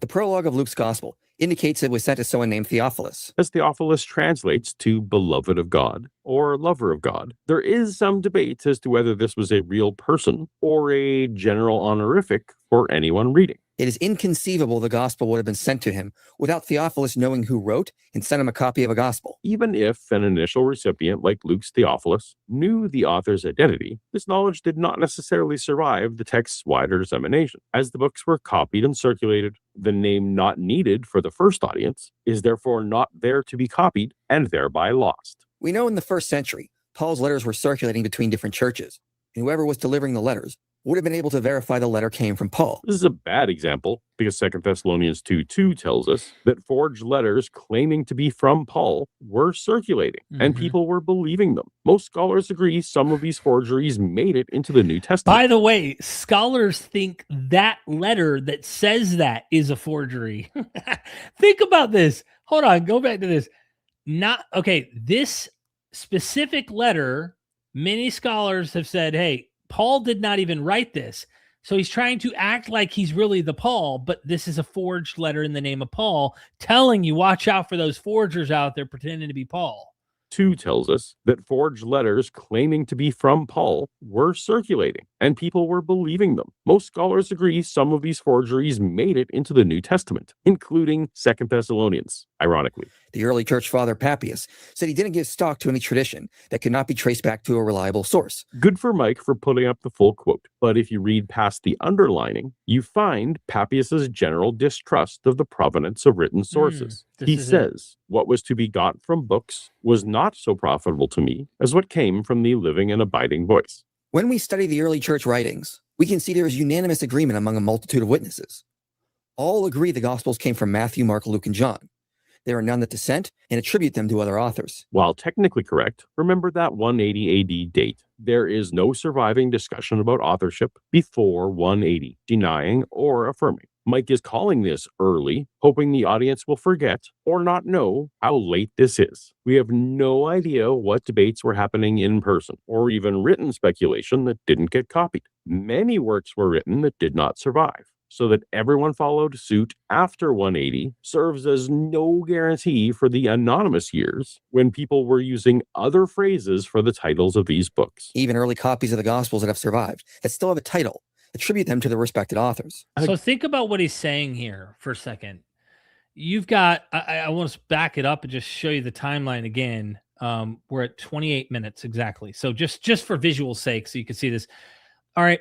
I would even stretch past 100 CE for some of the Gospels of Luke and John specifically. I don't know where to put Matthew. Could be a little earlier. I don't really know.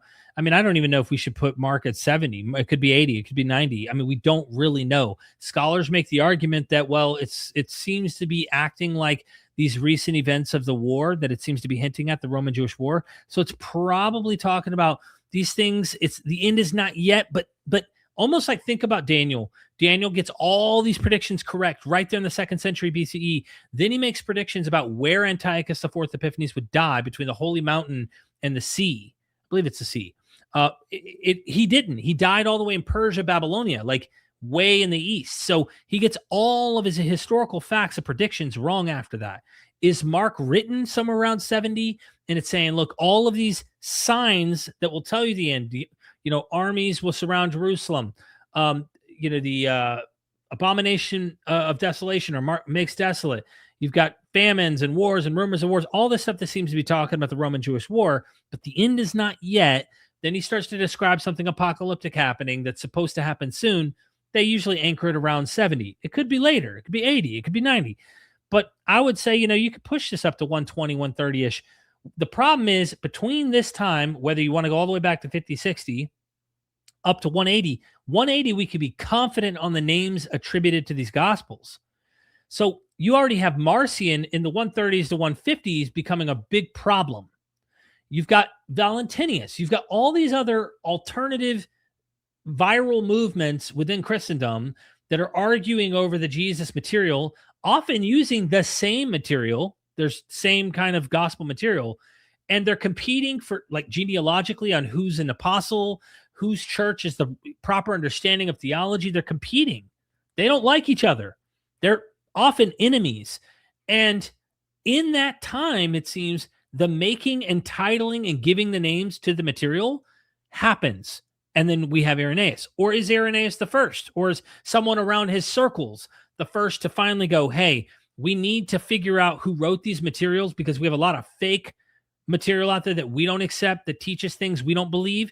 So they're trying to find the titles. And I've had Hugo Mendez on the channel. I've had James Barker on the channel discussing this very issue. And I think I've talked this with Goodacre as well, maybe even Bart Ehrman.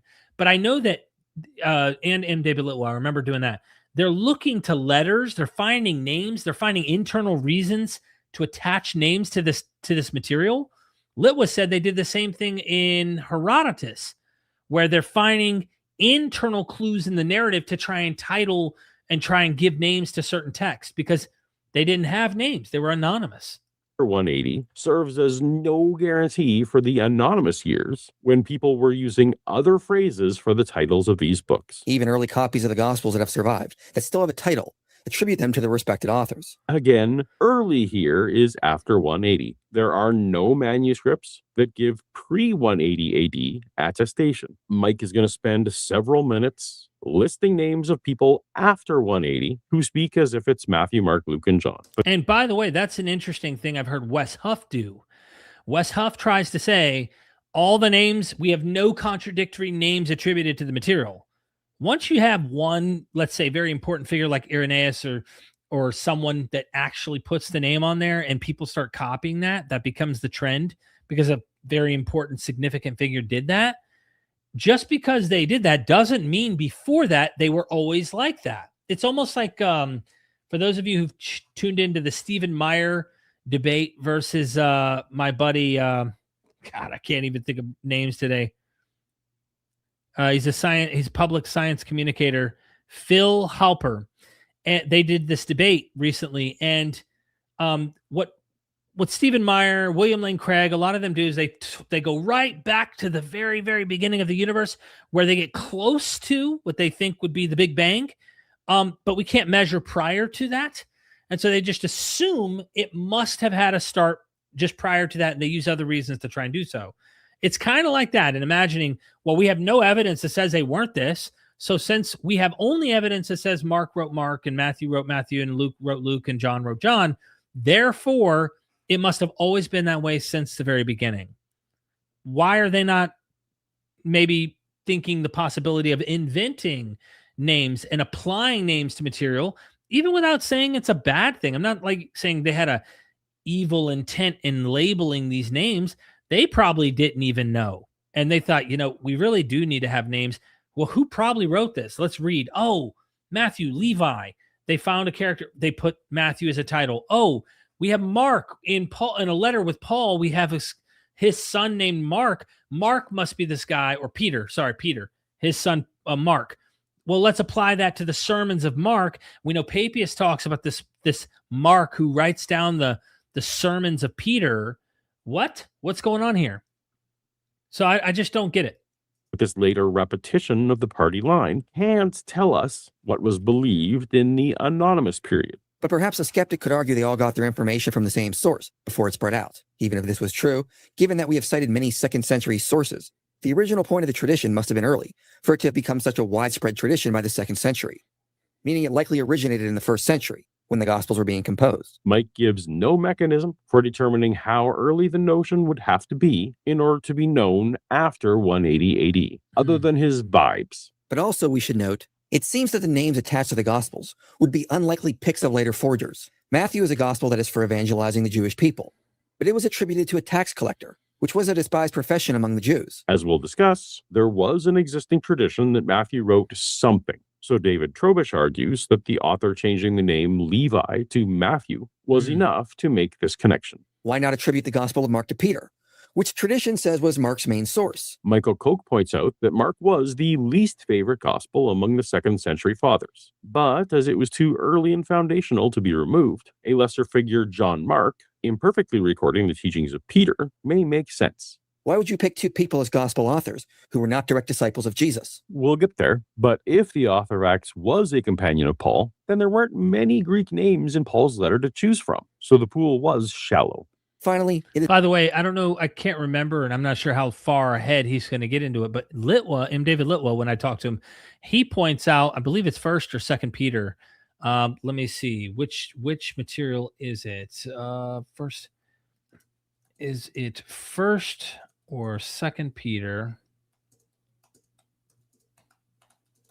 that says Mark was Peter's son? And it's not, it could be fictive kinship. But it says it's 1st Peter. So she who is in Babylon being Rome, chosen together with you, sends you greetings, and so does my son Mark.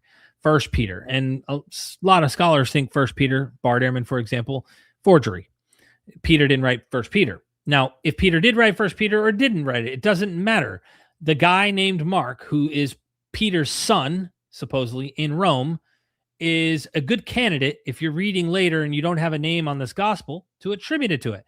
There's so many problems for me when I'm reading Mark to not think Peter's behind it, even if Peter shows up often in the text. It sounds more Pauline than Peter to me. So that's a whole different rabbit trail for a different video. It's been noted by scholars like Richard Bauckham. If the Gospels were truly anonymous early on, we should expect church father commentary on their authorship to resemble the talk on the book of Hebrews. Hebrews is truly an anonymous work, and instead of the church picking an author to attribute it to, they debated on who wrote it and suggested different authors. As Gathercole says, this sort of diversity is exactly what we do not find in references to the authorship of the Gospels. Instead, we have unanimous agreement. Not church fathers trying to figure out who wrote anonymous biographies. Using Hebrews here actually backfires. Origen commended people for attributing it to Paul, even though he didn't personally believe it. Despite significant doubts among leadership, questionable apostolic authorship may have been attributed to a cherished writing that was considered useful in segments of the Christian community in order to justify its continued use in the churches. Who knows what gospel debates ended the same way, but were not recorded for posterity. So when we survey the data, there is no reason to... So again, in a nutshell, and I imagine more exploration of how many other church fathers did attribute or others thought that Hebrews was written by Paul, I'd like to catalog that and find out how many of them did think Paul wrote it. Some might have doubted Paul wrote it for other reasons, probably in its style, its theology, other reasons they may have come up with and thought this doesn't fit Paul. So they remain anonymous about it, but are there others like he just brought out about Origen and the others seem to have thought Paul wrote it? Are they not just trying to pin the tail on the donkey and say these are some of the people that wrote it? That's the thing. I'd like to dig into Hebrews further and find out. I think Harold Attridge would be somebody to reach out to because he wrote the hermeneutic commentary on Hebrews, and I'll just have to give him a call or hit him up and get his thoughts. the traditional authorship of the Gospels. Listen to that phrasing. No reason to deny traditional authorship. If your starting point is just to believe the Bible's table of contents, you can construct scenarios to hold on to that. But this is a far cry from taking a neutral observer and convincing them that these are the authors based on compelling evidence. So get this. That was only 2 of the 13 videos right now. We went through genre, and we went through gospel authorships, gospel authorship. Those 2 only so far. We'll do one more. I don't want to butcher taking away his. He's got so much good content in here. He name drops several scholars that I love. Dennis McDonald gets a highlight often in this, and I appreciate that. Richard Miller gets popped up. M. David Litwell gets popped up. I think Robyn Faith Walsh pops up. There's a lot of people that James Tabor gets popped up. That's right. It's around this time that he talks about Richard Miller too. Right there, I think it is. Yeah, that's it. So there's a lot, man. We're not going to be able to do it. Maybe we do a part 2. I don't know. 3, Mike wants to discuss general reliability of memory. When we recall memories, the brain has to reconstruct what happened. It is not like playing a video recording. Over time, false memories creep in, and details. By the way, this whole section, I know that like Michael's making this point because he knows that he's taking such a historical approach that if the Gospels are written later, like the consensus says, how do they remember this stuff? Well, he's dying on a hill trying to make the memory of those who are writing this material, which he thinks really do have disciples behind them, even if someone's writing the sermons of another person, or if an eyewitness disciple themselves, like John, he might claim wrote what he wrote, through memory, he can somehow preserve it. And there's a lot of problems that get brought up here. I almost want to skip this one because it seems to me it boils down to, I'm looking at the Gospels much more from a literary perspective. They're looking at it from much more of a historical, like if you're documenting this stuff 40 years or more later, how accurate is your memory on getting these details? Mike would just say they could have very good memory of these things, and all of that could be easily recorded. And a lot of scholars, like even Bart Ehrman, has written pointing out, no, people who've even had traumatic events in their lives, they can't even remember. Like on 9/11, they did a survey. I remember him doing an interview with me. They did a survey. It's a flash bulb memory thing or something. I can't remember what the technical term is, where they asked people on 9/11 what happened, and they did the survey, and then they asked them the next year. They clearly don't have the same detail they did the first year on the survey, but even the first survey, they weren't accurate about what happened, what they saw happen, fact-checking it to the events that actually occurred. And that's within like a year or two, 40 years. And so, sure, some people might. Yeah, flashbulbs, someone said. But others are likely not going to remember this. And I just think all of that is just a lot of oxygen wasted on it because we're dealing with literary works that I think is fictive. And I'm thankful for Paul doing it. I'm just saying I feel like it's a waste of time. So I'm going to look for the next section here. Yeah, there's the 9/11 stuff. So maybe he does bring it up. It was still sitting at 60%. So yes, the leveling off is real, but it's those first years that Jesus movement studies are most concerned with. And yeah. All right. So we're going to keep going. Sorry, Paul. We're going to skip the memory stuff, man. There's a lot there, but I wish this was time stamped. it described conditions hundreds of years earlier. Neusner called it. Okay, so that's like the tradition of rabbinic stuff, I believe. Differences, meaning Bailey's data didn't demonstrate preservation at all. Oh, and we see no enforcement mechanism active in the movement. Now we're on the 4th video, I believe. In part 5, Mike wants to discuss how Paul really got us our first Gospels.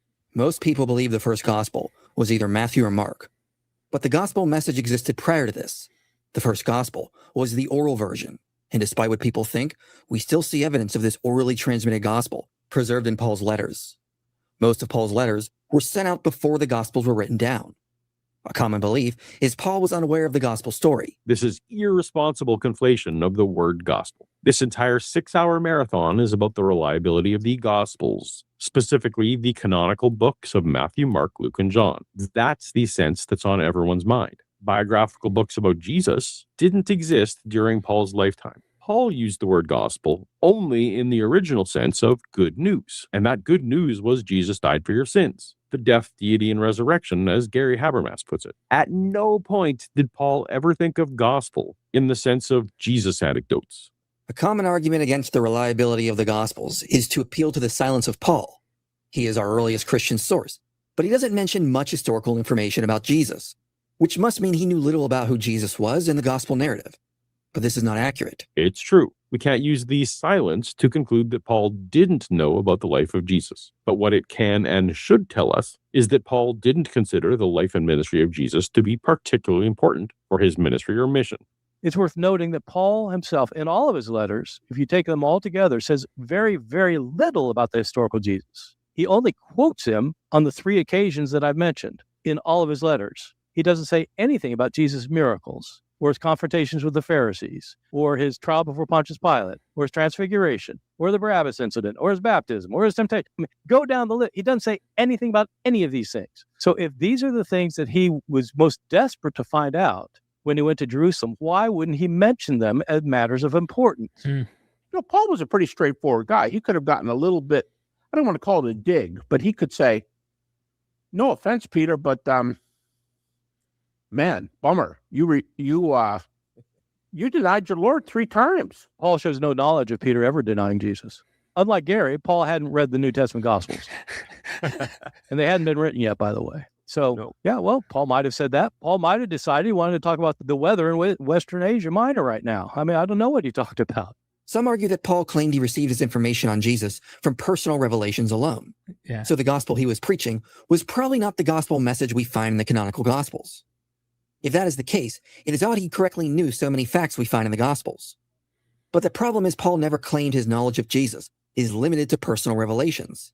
In fact, Paul tells us he met with James and Peter to confirm he was preaching the same message, and they added nothing to him. Nope. Paul's entire purpose in Galatians 1 and 2 is to prove the opposite. His gospel came by direct revelation from God, not from any human source. Paul is in an active fight with people in this congregation dismissing him, so he narrates how long he stayed away from Jerusalem, how little contact he had, and how independently his mission was already running. He mentions connecting with Peter and James only in language designed to downplay its importance. Paul just liked to pretend the word historio in Galatians 1:18 is connected to our English word history, or to make an inquiry. James Dunn once argued this way, but has since walked this back to join the rest of scholarship to the obvious contextual meaning of just get acquainted with a person. There's no evidence that Peter and Paul swapped notes on Jesus' life. They may have, but that's conjecture, and clearly the opposite of Paul's purpose in having the meeting. Now, some may try to argue that later Christians borrowed from Paul's letters to construct the Gospels, and that is why we find similar teachings in them. But once again, if that is what occurred, why did the Gospel authors not invent stories based on the appearances Paul lists in 1 Corinthians 15? If this was the case, we should observe more literary correspondence, rather than mere similarity in teachings. So there's so much here. Oh, gosh. Yeah, so Paul could have written first. Gospel material, gospel authors could have known Paul. That's up for debate. I mean, there's scholars who don't think Mark knew him. I'm convinced that Mark knows Paul's letters, but that also assumes that they need to narrate what Paul says as Paul wrote it. Look, scholars have noticed, for example, on the night he was handed over or betrayed, right? People say betrayed. He was handed over. Scholars have noticed this is God handing Christ over to obviously be killed on the night he was, killed, whatever he was handed over. That isn't Judas betraying him. You get that story of Judas betraying him in Mark. If Mark is using Paul and God's the one who hands him over, as it seems to imply in Paul's letters, then Mark is being creative using Paul's letters and elaborating even further, creating a narrative around it. And this goes on and on, example after example after example. It's the same problem I find when you're reading Luke Acts. If you crack open the Hermeneia commentary and read Richard Purbo's observations on Luke Acts, or really some of his books. I don't think it's in his Hermeneia, the 72 to 74 examples. He shows how Luke Acts knows Paul's letters. Now, I know there's scholars who debate this too. I think he's done a convincing job of showing that Luke Acts knows Paul's letters and yet intentionally does not narrate them. He contradicts Paul at every turn in many, many situations. The language, the actual grammatical language in Greek, even terms that are not used anywhere else that are only used in Paul's letters appear in Luke Acts in Paul's, journeys. There's so much evidence to argue for this, yet he contradicts Paul at every turn. What's that tell you? If Luke Acts is using Paul's letters and yet he is not agreeing with Paul, he's changing, elaborating, whatever, or even correcting. I think in Paul's letter, 2 Corinthians, me and Jacob Berman talked about this the other day, how Paul is fleeing from the Herodians or something, and he has to hide and slide down through a wall.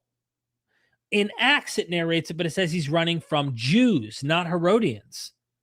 And if you go and look at the history, it looks like Acts is actually trying to correct something that Josephus knows about as far as like the geography, that Herodians wouldn't have had jurisdiction in this area, that Jews could do this. And so he's trying to fix Paul where Paul's not right in his own letters. He also just changes stuff at his own liberty. So there's a lot there that I just think he has this expectation that, look at Matthew's use of Mark. Like, sure, sometimes it's verbatim. Other times it's the opposite. A disciple's a dummy. He's dim-witted. He doesn't get it. And in Matthew, he fixes that, making him not dumb or dim-witted, to where it seems they do get it and they're not bad like they're portrayed in Mark. When you have the gospel side by side, you could see that. Why? Why didn't he just strictly stick to the earlier source? They have liberty to write it how they want for their own purpose. Instead, the Gospels appear to follow the at least to some extent, information they received from their witnesses. Instead of so he's putting in the witnesses, trying to concoct a story from known sayings about Jesus or from skimming Paul's letters. There's no real dispute that Paul's letters are the earliest Christian documents we have, datable with high confidence, and they predate every gospel by decades. It's also non-controversial that Paul's influence on the New Testament is, as James Tabor puts it, permeating and all-pervasive. Mark, our earliest gospel, is, in the judgment of most critical scholars, almost wholly Pauline in its theology. Specifically, Jesus as the suffering Son of God who gave his life as an atonement. Matthew follows Mark. Luke Acts is structured around Paul. Even John reflects Paul's essential framework. Beyond the influence, there's also obviously some clear copying from Paul's letters to the Gospels. One of the most obvious references to Jesus' teachings is in 1 Corinthians 11. For I received from the Lord what I also delivered to you, that the Lord Jesus on the night when he was betrayed took bread, and when he had given thanks, he broke it and said, "This is my body, which is for you. Do this in remembrance of me." This is a clear reference to the tradition of the Last Supper in the Synoptics. Richard Bauckham notes we have close verbal parallelism to what we find in Luke 22. Paul is the earliest extant source for those words. Mark, writing decades later, puts them in Jesus' mouth. Matthew and Luke then copied from Mark. We literally cannot start with Mark and treat Paul as confirmation of an independent tradition. So why didn't the Gospels just copy Paul's appearance list from 1 Corinthians 15? Probably because they weren't trying to harmonize facts. They were making arguments to address the specific theological disputes of their own communities. By the way, there are very few, this is not a consensus argument, but there are some people who've even thought, what if the list in 1 Corinthians 15 was an interpolation? I'm not saying that's the case. One that Paul just made is a very interesting one. But I know I talked to Richard Carey the other day, and he mentioned on the phone that, you have a strange insertion in 1 Corinthians 15 where it's Cephas and the 12, then James and the apostles, then to more than 500 brethren who some are still alive, then last of all to Paul. What's up with the Cephas and the 12 and then James and the apostles? Seems like someone might have inserted the James and the apostles material, or something's going on that's fishy and it doesn't sound right. Others have even thought that the 500 in the Greek, and I don't know if this has been debunked or if it's not the scholarly, like taken serious among scholars, but Pentecost, the term Pentecost and 500 in Greek share some type of affiliation linguistically, and they think that Pentecost and these visionary lists that we see in Paul might have something to do with one another. Don't know. But anyway, I agree with what Paul's saying here. I don't think they needed to stick to verbatim what Paul said. And in fact, oftentimes Paul gets in the way. His theology seems too radical. If not, Luke Acts would not have painted him in the way that they did. They want Paul doing the work that Peter was supposed to do. He's going to synagogue after synagogue after synagogue after synagogue, like as if this dude is a synagogue-driven only kind of guy. And guess who goes to the Gentiles? Peter. Well, that was Paul's job. Luke Acts has Peter doing Paul's job. And the list goes on and on seeing contradictions and issues. So I think they had liberty to do what they wanted when they're writing this to some extent. Anyway, I think there was something else that was said there that the other thing that he said, yeah, for the night, Robyn Faith Walsh, when I spoke to her about this and others, this, she says, is an apocalypse in Paul, sorry. So Paul writing this down, she's convinced, like Galatians 1, that this information that he receives from the Lord came from no man. Now, there are other scholars that try to argue that Paul picked this up from the earlier apostles, from the earlier disciples, from those who came before. Paul was persecuting the Christian church. So he had to know something about what the Christians taught in order to want to persecute them. But is this reflective of that? Or is this couched in the language of hey, I got this from divine revelation from Jesus. And he says, on the night I was handed over and betrayed, he took the bread. And notice it's a very sacred scenario. You could argue that this is very much Passover-like, because Paul does say in 1 Corinthians that he is our Passover lamb. But you can also see this as very much Dionysian. The idea of his body breaking and the blood in my covenant, the covenant in my blood. If you go read up about sparagmos and homophagia, study what the ancient Dionysian cult actually practiced when they ate and consumed the god in a ritual sense. They became one with the god. You got baptism of the dead in Paul, which is also, there's contemporary sources that talk about baptism of the dead in Orphic and Dionysian rituals that go all the way back to the 5th century CE and contemporary in the 50s, which I done a documentary on baptism that already covers this material. So there's just a lot going on here that makes me scratch my head and go, so which is it? Did Paul get this by revelation, or did he hear it from them and he's passing on maybe a memory that goes back to what the earlier people were saying? Who knows? All right, coming back up here.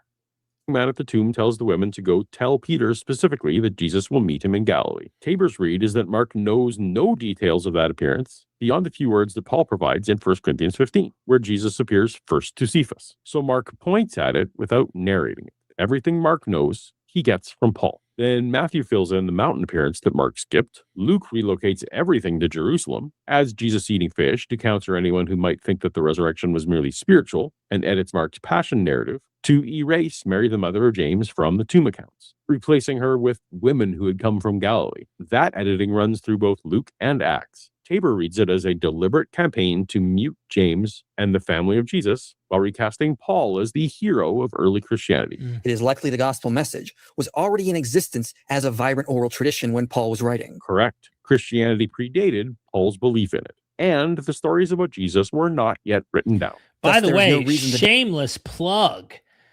I have to plug this because Paul literally took the words out of the mouth of what James Tabor's recent course was. James Tabor's recent course literally is Christianity before Paul, rediscovering the Jewish movement of Jesus, and it gets in the weeds.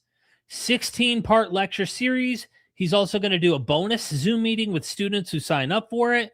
This is our website. So the queen of MythVision, Ryan, she's the one who edited this and put this together. I filmed it. This is the course. It gets down to the weeds. I love James Tabor. And in fact, his lecture today on Marcion was fantastic. But yeah, go sign up. I'll put the link in the chat right now. If you're interested in taking this, you take it at your own pace, by the way. There's no like you show up or you don't get to participate. Here is the link in the chat. But yeah, he just said Christianity before Paul. James Tabor, he just got done quoting James Tabor. Guess who's just now taught an entire online lecture? You can take it. You can take the course, but naked at home. You don't have to go anywhere. Right now on your computer or your phone, you can watch the whole course and learn. And he has a lot of reading material in there as well for you. So I just put the link in there. Shameless plug, might as well. Paul did a damn good job promoting it anyway. So going back to his statement there, and we're gonna rewind that. I want to hear him say that again. Then Matthew fills in the mountain appearance that Mark skipped. Luke relocates everything to Jerusalem, adds Jesus eating fish to counter anyone who might think that the resurrection was merely spiritual, and edits Mark's passion narrative to erase Mary, the mother of James, from the tomb account. That's James Tabor all day. And James talks about the resurrection and Paul being a pneumatic resurrection, and that Luke and John, maybe a hint at Matthew, but like mainly Luke and John with eating fish and stuff, and this like needing him to be the same body, when Paul's idea of the resurrected Christ is light. It's this beam of bright light. It blinds him. It is a pneumatic body. It's not this flesh and blood idea. And anyway, it seems like a growing tradition is taking place. Replacing her with women who had come from Galilee. That editing runs through both Luke and Acts. Tabor reads it as a deliberate campaign to mute James and the family of Jesus, while recasting Paul as the hero of early Christianity. It is likely the gospel message was already in existence as a vibrant oral tradition when Paul was writing. Correct. Christianity predated Paul's belief in it, and the stories about Jesus were not yet written down. Thus, there is no reason to doubt the reliability of the material we find in the Gospels. They contain much. Thus, there's no reason to doubt the material we find in the Gospels. I don't think, we'll hear Paul's response. But again, yes, it predated, but what it was and how it was thought, what they believed, is the very interesting thing that James Tabor tries to point out.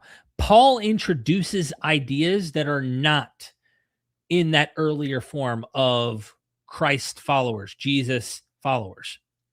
Reliable biographical information on who Jesus was that came from the eyewitnesses. Wrong. That does not follow. Paul was not a witness. Everything he heard was secondhand, and he simply cannot attest to anything about the life of Jesus, as he met Jesus only in a post-death vision.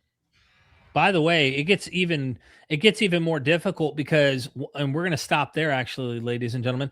I may do a part 2 if Paul gives me permission, because this video, he put a lot of work in. I beg everybody who's watching to go subscribe to Paul, Paulogia, and check out his videos. Make sure you go let him know that, MythVision sent you reviewing this, because he has a lot more in the video, and I don't want to step on his toes.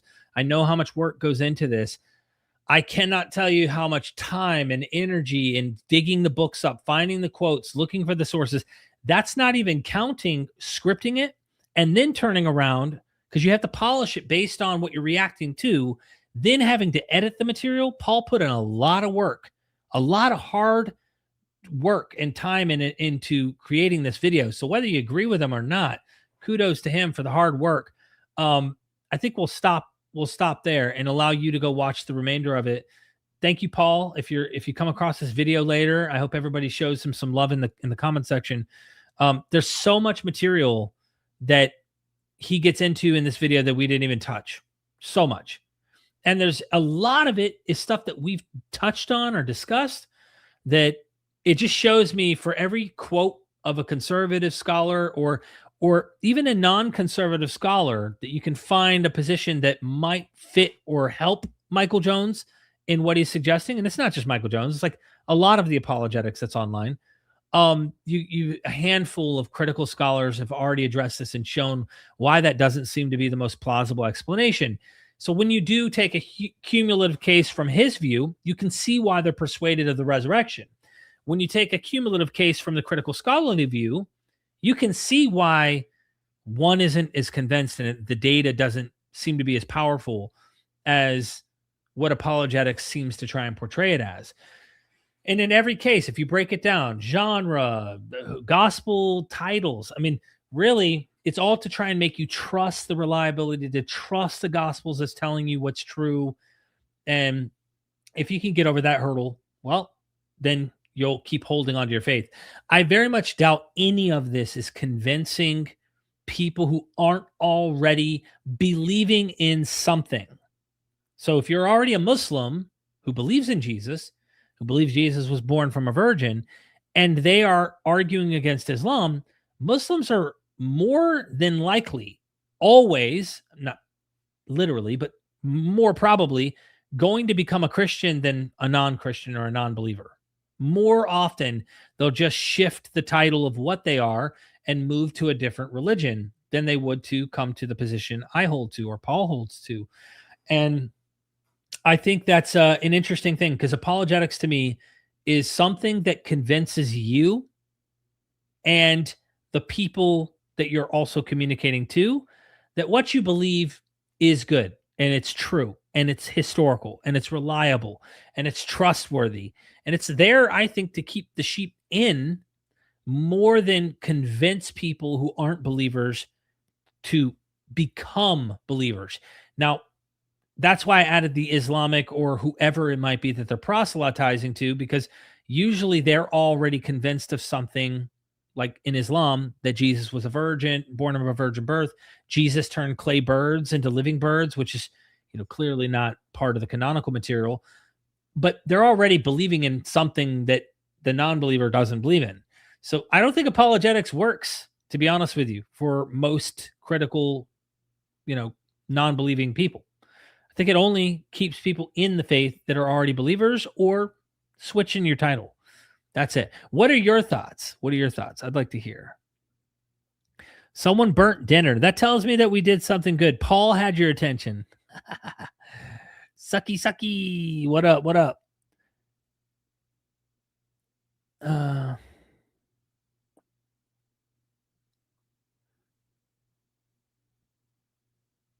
Looking for any comments. It's apologetics dressed up as critical scholarship. Mike is doing this to get to the minimal fact argument.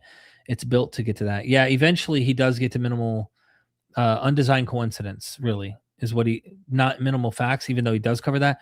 He eventually gets down all the way even beyond minimal facts. He goes to maximal. He goes to undesigned coincidences in the end, and that's a whole different level, in my opinion, of just everything you evaluate. If you look at it carefully, it just becomes more problematic, in my view. And yeah, I mean, I don't know. Thank you so much. Appreciate the comment. I just pick a different religion. What are they going to do? Burn me like dinner? True apologetics is nothing but desperate cope and confirmation bias to anyone not already drinking the Kool-Aid. I've been there though. And they hate it when I psychoanalyze, but I've been there, and I loved watching the DVDs of William Lane Craig and Ravi Zacharias. I ordered them all the time. When they had a new debate or a new conference or whatever, I would order their DVDs back when I was just a simple, naive little Christian young man. And I loved listening to this stuff and hearing how true and how historically reliable. And it just made me feel good about believing in Jesus. It really did. I loved it for many years. And I think what happened to me, and this isn't for everybody, obviously. Some people will get deeper in their faith hearing what we say, even if the evidence is against their faith. They call that cognitive dissonance. For me, my life was in shambles. And I'm a Christian begging God to help me. And I just don't know how to quit my addiction. I'm struggling with drug addiction in my life. And what ended up happening, I think, was I hit a low point in life to where what I believed seemed to not be working for me. And after 10 years of struggling with opiate addiction, you kind of get to a place where you're like, look, if I'm wrong, and I'm talking to God, right, in my head, I'm going, if I'm wrong, whatever you are, help me. Because I don't know about anything I didn't know about a non-God. I wasn't even aware of an atheist mindset in my whole life. I've always had internal dialogue, but I always projected it thinking it was God I was talking to, or Jesus, or whatever it might be, mostly Jesus or the Father. And I remember coming across videos on YouTube, and this is I'm not in any way aware of the academic world. I'm not aware of the scholarship. I'm just coming across these videos, and Zeitgeist was one of them. And the apologists laugh. the conspiracy theorists show Zeitgeist. It's so bunk. Don't get me wrong. Yeah, there's a lot of overstatement, misinformation, over-exaggeration about things in the Zeitgeist movie. I get it now. At the time, I didn't know there were real people who thought you can compare Jesus and that he is comparable to other gods, to other stories. I did not know that at all. And when I first heard the Zeitgeist movie, it was like a bubble popped in my brain to going, what if there's any truth to this? Because immediately after I saw that, I got scared. And then I saw all the debunk of the Zeitgeist movies, and I started watching those in a series on YouTube. This is about 12 years ago, maybe 13. And I'm sitting on the couch and I'm withdrawing again for the 1,000th time from opiate addiction. And I'm watching these videos, and the Zeitgeist movie had me thinking like it little common sense questions like, do I really think Jesus is the only guy? That the only one who did any of this? That was what started it for me, at least planted a seed. But then I dug deep into my faith, got clean again, then relapsed with alcohol, or I did something. And eventually, once I got clean and I started to evaluate this stuff, and I wasn't controlled by a church, I'd been excommunicated from the PCA Presbyterian Church. I was no longer overshadowed by an elder, a pastor, someone who's going to tell you within a body of the community what to think, what to read, how to do it, and how to keep your faith. That's the thing. They want to keep you in.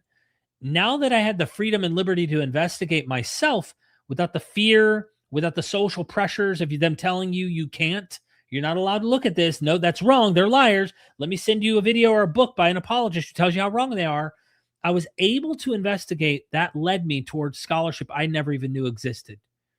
I had no clue that there was a world out there of information that blew the lid off. Like Zeitgeist was just like, okay, that's like internet level, almost like Reddit level stuff that people would say. There's some good stuff in there. Don't get me wrong. You can look at, but it exaggerates at almost every turn though. Like Horus is comparable to Jesus. Did Horus have 12 disciples and was born on December 25th in a manger with 3 wise men and like literally those parallels? No, but there are parallels. Like Horus was born at the winter solstice. Read Plutarch. Horus is Harpocrates. And so when you start investigating this, Horus is also Epaphus. So when you look at Herodotus, you'll find out Isis is also Io, and Io, the son Epaphus, which is Horus. And you'll see how the Greeks identified the Egyptian religion and saw the parallels all the way back at Herodotus. Aeschylus starts talking about it. She's a horned virgin mother. She's a virgin. Horus is born from a virgin mother. And it goes even deeper. When you get closer to Plutarch, you start seeing a desexualized mythology. I had no clue what I was even looking at. I had no clue what I was doing. They didn't know. The pastors that I went to didn't know. And I knew this because when I would bring up other theological views that Christians held, and I was willing to think through those like, Jesus does say that some of them standing there will not taste death. And he is constantly saying soon, soon, soon, near, near, near.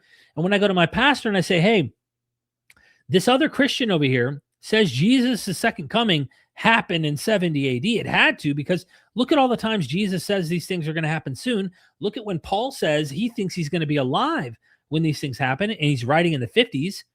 And according to tradition, Paul dies in like 60s by Nero and being decapitated, depending on the tradition. And I'm going, well, what's up with this? And they don't really have a good answer. Or they have an answer, and then I hear another answer from another Christian, and then I'm like, yo, what? So I think my deconversion started way, way, way back as a Christian when I realized Christians don't agree with Christians. That was like the planted seed of me realizing, what's the real Christianity then? What's the real Jesus? What's the real Bible? What's the truth? And that truth led me to a different denomination, which led me to Calvary Chapel from a non-denominational charismatic church. And then from Calvary Chapel, I started checking out like a Baptist Reformed type church. Then I ended up in the PCA church.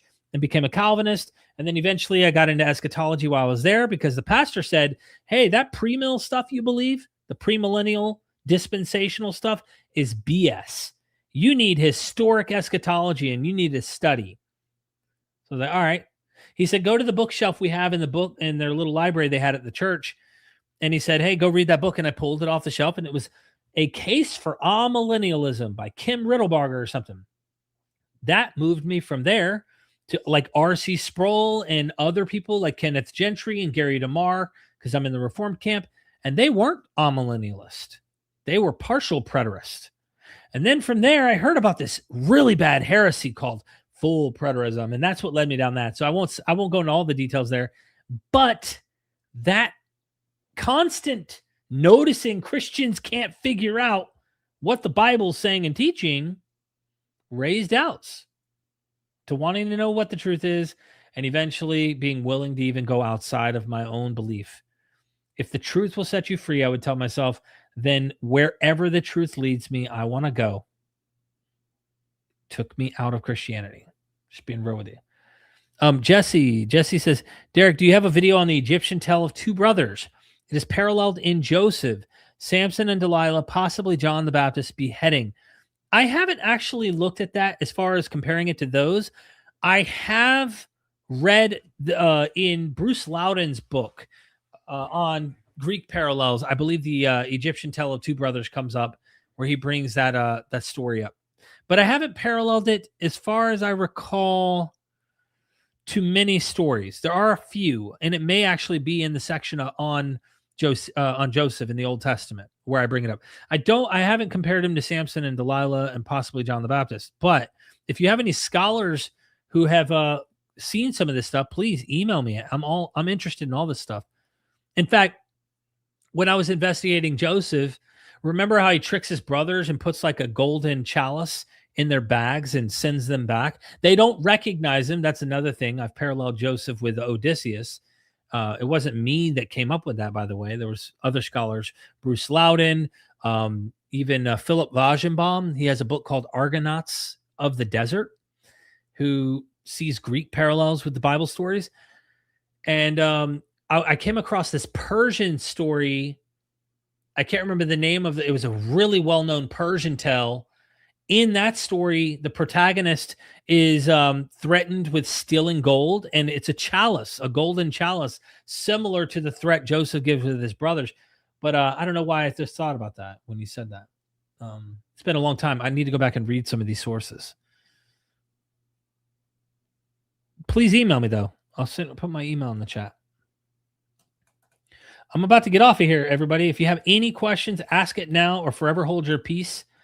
Till tomorrow. I'm going to probably react to a video tomorrow with, there's 3 Christians and 3 Muslims, and they're talking about the divinity, or did Jesus teach the Trinity? So I hope you'll subscribe to our YouTube channel and check that out. Let me see if I can't share that. This one. Michael Jones is in this one too. God Logic, and I'm not sure what her name is. And then you have the Muslim side, and I don't know any of their names. But the title is what caught my attention, because did Jesus teach the Trinity? That's a really hard debate that Christians should have. I would not even be trying to make that debate. That's a silly debate, in my opinion, to make. Like, did the Gospels portray Jesus as divine? That's a whole different question, and you can actually win that kind of debate. But to argue, did Jesus teach the Trinity? We're going to have to check this out tomorrow, ladies and gentlemen. We're going to have to check this out tomorrow. Anyway, that's what I want to do tomorrow. 3 Christians and 3 Muslims walked into a bar. Well, the Muslims would likely not drink the alcohol, depending on who the Muslim might be.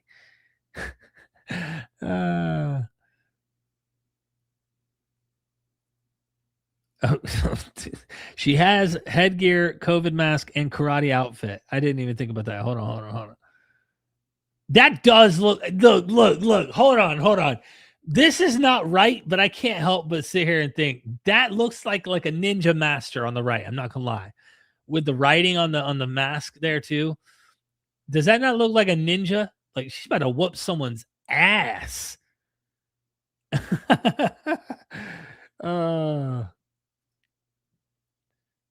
You're not kidding. Series says, I'm very good friends with Derek's tattoos. How dare you? Who says that? What about the tattoos? Jesse said, thanks for addressing the question. Is it it's the part about Potiphar's wife attempting to seduce Joseph. In the two brothers story, it's the wife of the older brother seducing the. Interesting. That makes sense. Yeah. Interesting. Yeah. I think I read something like that in passing at one point. And I can't remember, but there's so much. I think I've forgotten a lot more than I remember, like that I've learned over time. Please stop plugging Paul's log. What's going on here? Fascinating how Abraham Lincoln is true, yet you never witnessed him, but Jesus is a tell. Is this a joke? Ahikar, that's it. Ahikar. Great story. Great story. Great story. The most documented person in history is false. You got Prometheus as your name. Are you joking, bro? You got to be joking. You got to be kidding. Put Jesus as your title if you're joking with me here. By the way, the most documented I did a video recently on Wes Huff making this argument, and a lot of apologists do this. Did you know most of the manuscripts that discuss anything about Jesus, like New Testament material that we have, I'd say I can't remember the exact percentage, but off the top of my head, somewhere around 90 to 90 something percent. It's a massive proportion, are all medieval. Like the first 800 years, they're not even copying this material like that. And if they are, we've lost it. So you don't have much of it. But the Homer's Odyssey and Iliad was copied so much. We should be thankful for the historical Odyssey. And guess what? That show's coming out next, was it month and a week from now? The Odyssey. I can't wait to watch. I'm looking forward to it.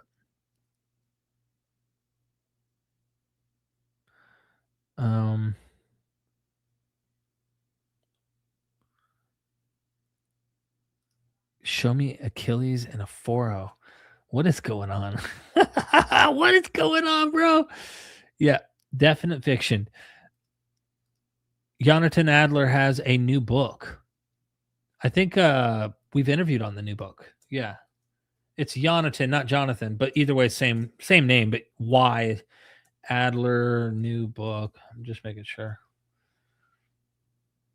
The invention of Judaism, Yahwism and Judaism, Judean cult and culture during the early Hellenistic period. Yeah. So I've already interviewed him on that one. If you might want to look that up. If you haven't watched that interview, let me see if I can't share my screen.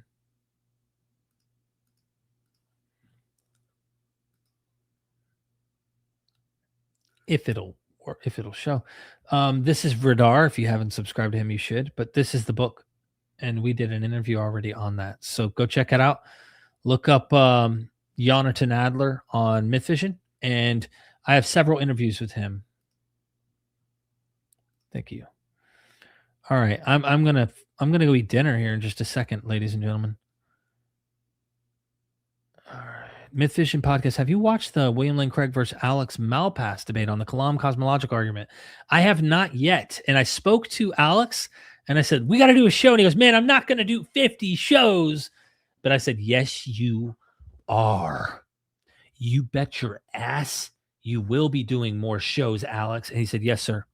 And this is how I did it. He went, yes, sir. I will. Yes, sir. And I said, okay. So we're cool. So, yeah, maybe I do a review of it and then we get Alex on. But listen, I'm not a cosmologist. I'm not the philosopher. I've been dabbling with the dialogues of Plato and Socrates and learning more. Don't get me wrong. I have no education by serious philosophers in the area. And so it'd be just me hanging out with what I have as a background and the little I do know when it comes to philosophy. And shooting the shit with you. If we want to review it together, I'm down. Look, I want to vote. I have 266 people watching right now. I need everybody to vote right now. If you don't mind, help me out, okay? Because sometimes I'll tell you what goes on in my head. And this is real talk. sometimes I'm like, what do I want to do a live stream on?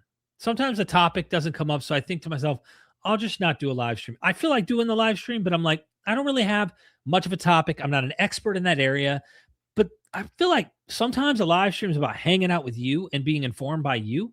So the question I have is this, a vote. Everybody in the chat, type yes if Derek should do a live stream on a topic where we review stuff no matter what, we hang out no matter what, even if I'm not feeling like I'm somebody suited to cover the material, like as if I'm an expert. Because I'm going to tell you straight up, if I'm not, or if I'm well informed in an area, I don't need to be well informed. Do I? So should I do the live stream? Yes. Should I not do the live stream? No. You tell me, because I don't claim to be. It's just I feel a little self-conscious sometimes about even doing them, and I need to probably get over that and just do the live stream anyway and hang out with you. So yes in the chat, yes in the chat, yes in the chat. If I should do the live streams anyway, because I don't pretend to be an expert in the area anyway, or no. No, don't do it unless you really know and you can contribute in a way that is so contributable, you know? Let me know. What are your thoughts?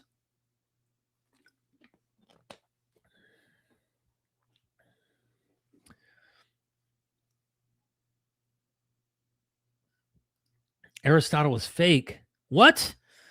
Huh?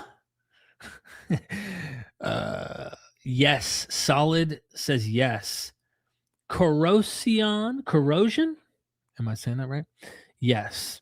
Hells, yes. Yes, just do it. Hey, do it. What's the famous do it? Come on, do it. Just do it, Fenner says. Okay, I will. Yes. Jesse says yes. We have a repeat offender here with a yes. Yes, just don't pretend you're like cough Wes. Look, I hope I don't pretend, and maybe sometimes my confidence might be higher than it should at times. I think all of us have that sometimes. Some of us are so careful that we won't go out of our way and say things that we think, and nobody should hold anyone accountable when they're just making their own subjective statements about stuff. Yes, if the topic is relatable to material you cover. Of course, I'm not going to do like, let's react to the latest football game. It would have to be within the realm of things I like. I would like to expand the material I cover to classical material, ancient Near Eastern material, which I dabble in, but I usually use it in comparison to the Bible. I want to go beyond those bridges and find that people are interested in that. I want to just do a show on Gilgamesh alone. I just want to do a show on the Odyssey alone. I want to do a show on the 12 labors of Heracles. I want to do something that doesn't need to mention Jesus or Adam and Eve or in order to get your attention. I would like to cover more of that because I think all of that stuff's fascinating. And I nerd out on it. When I'm not on live streams here, I'm nerding out on the 12 labors of Heracles. I'm nerding out on Gilgamesh and all this stuff, but I don't, always bring it to a live stream because I'm like, well, it's not what I talk about all the time. And, I'm in my head. Waylon Burnin, thank you so much. Yes, experiment. Okay. Discussing things leads to clarity and point of views. Look, a lot of you in the audience know more about most of the subjects I cover, or at least know things about them I don't know. I learn from you. So maybe I need to tell myself here, hey, we are MythVision, Derek, not I. And we can together, shoot the shit and cover this material. And some of you in the audience can inform me and give me your thoughts as we go along and review or react or discuss topics. So, okay. Do one on the Gnostic Gospels and how and why the church suppressed them. I've done some of that in the past. I'll do more. Wes. Yeah, I wish we had Joe Rogan level channels. When I say Joe Rogan level, I mean popularity. Like Sean Ryan, Joe Rogan, these big ass channels that were into the stuff we do here. And we were able to do the circuit in competition. Very much doubt Joe Rogan will ever have someone like me or Paulogia or Eni. I very much doubt you're going to see that. We'll be lucky if he gets a PhD expert that is critical that is a secular thinker that's critical of the Bible ever to appear on his channel. I've kind of dropped my expectations. I think the closest he's even had of people who don't believe in the Bible that are willing to talk openly about that is like Richard Dawkins. And he's not someone who's like informed on Bible stuff at all. You ask him about biology at best, you know? Someone says, Yao, yes. Yao, yes. Yao. Yahoo ha. I would love to do one on Odyssey. You got authority, brother. Do it.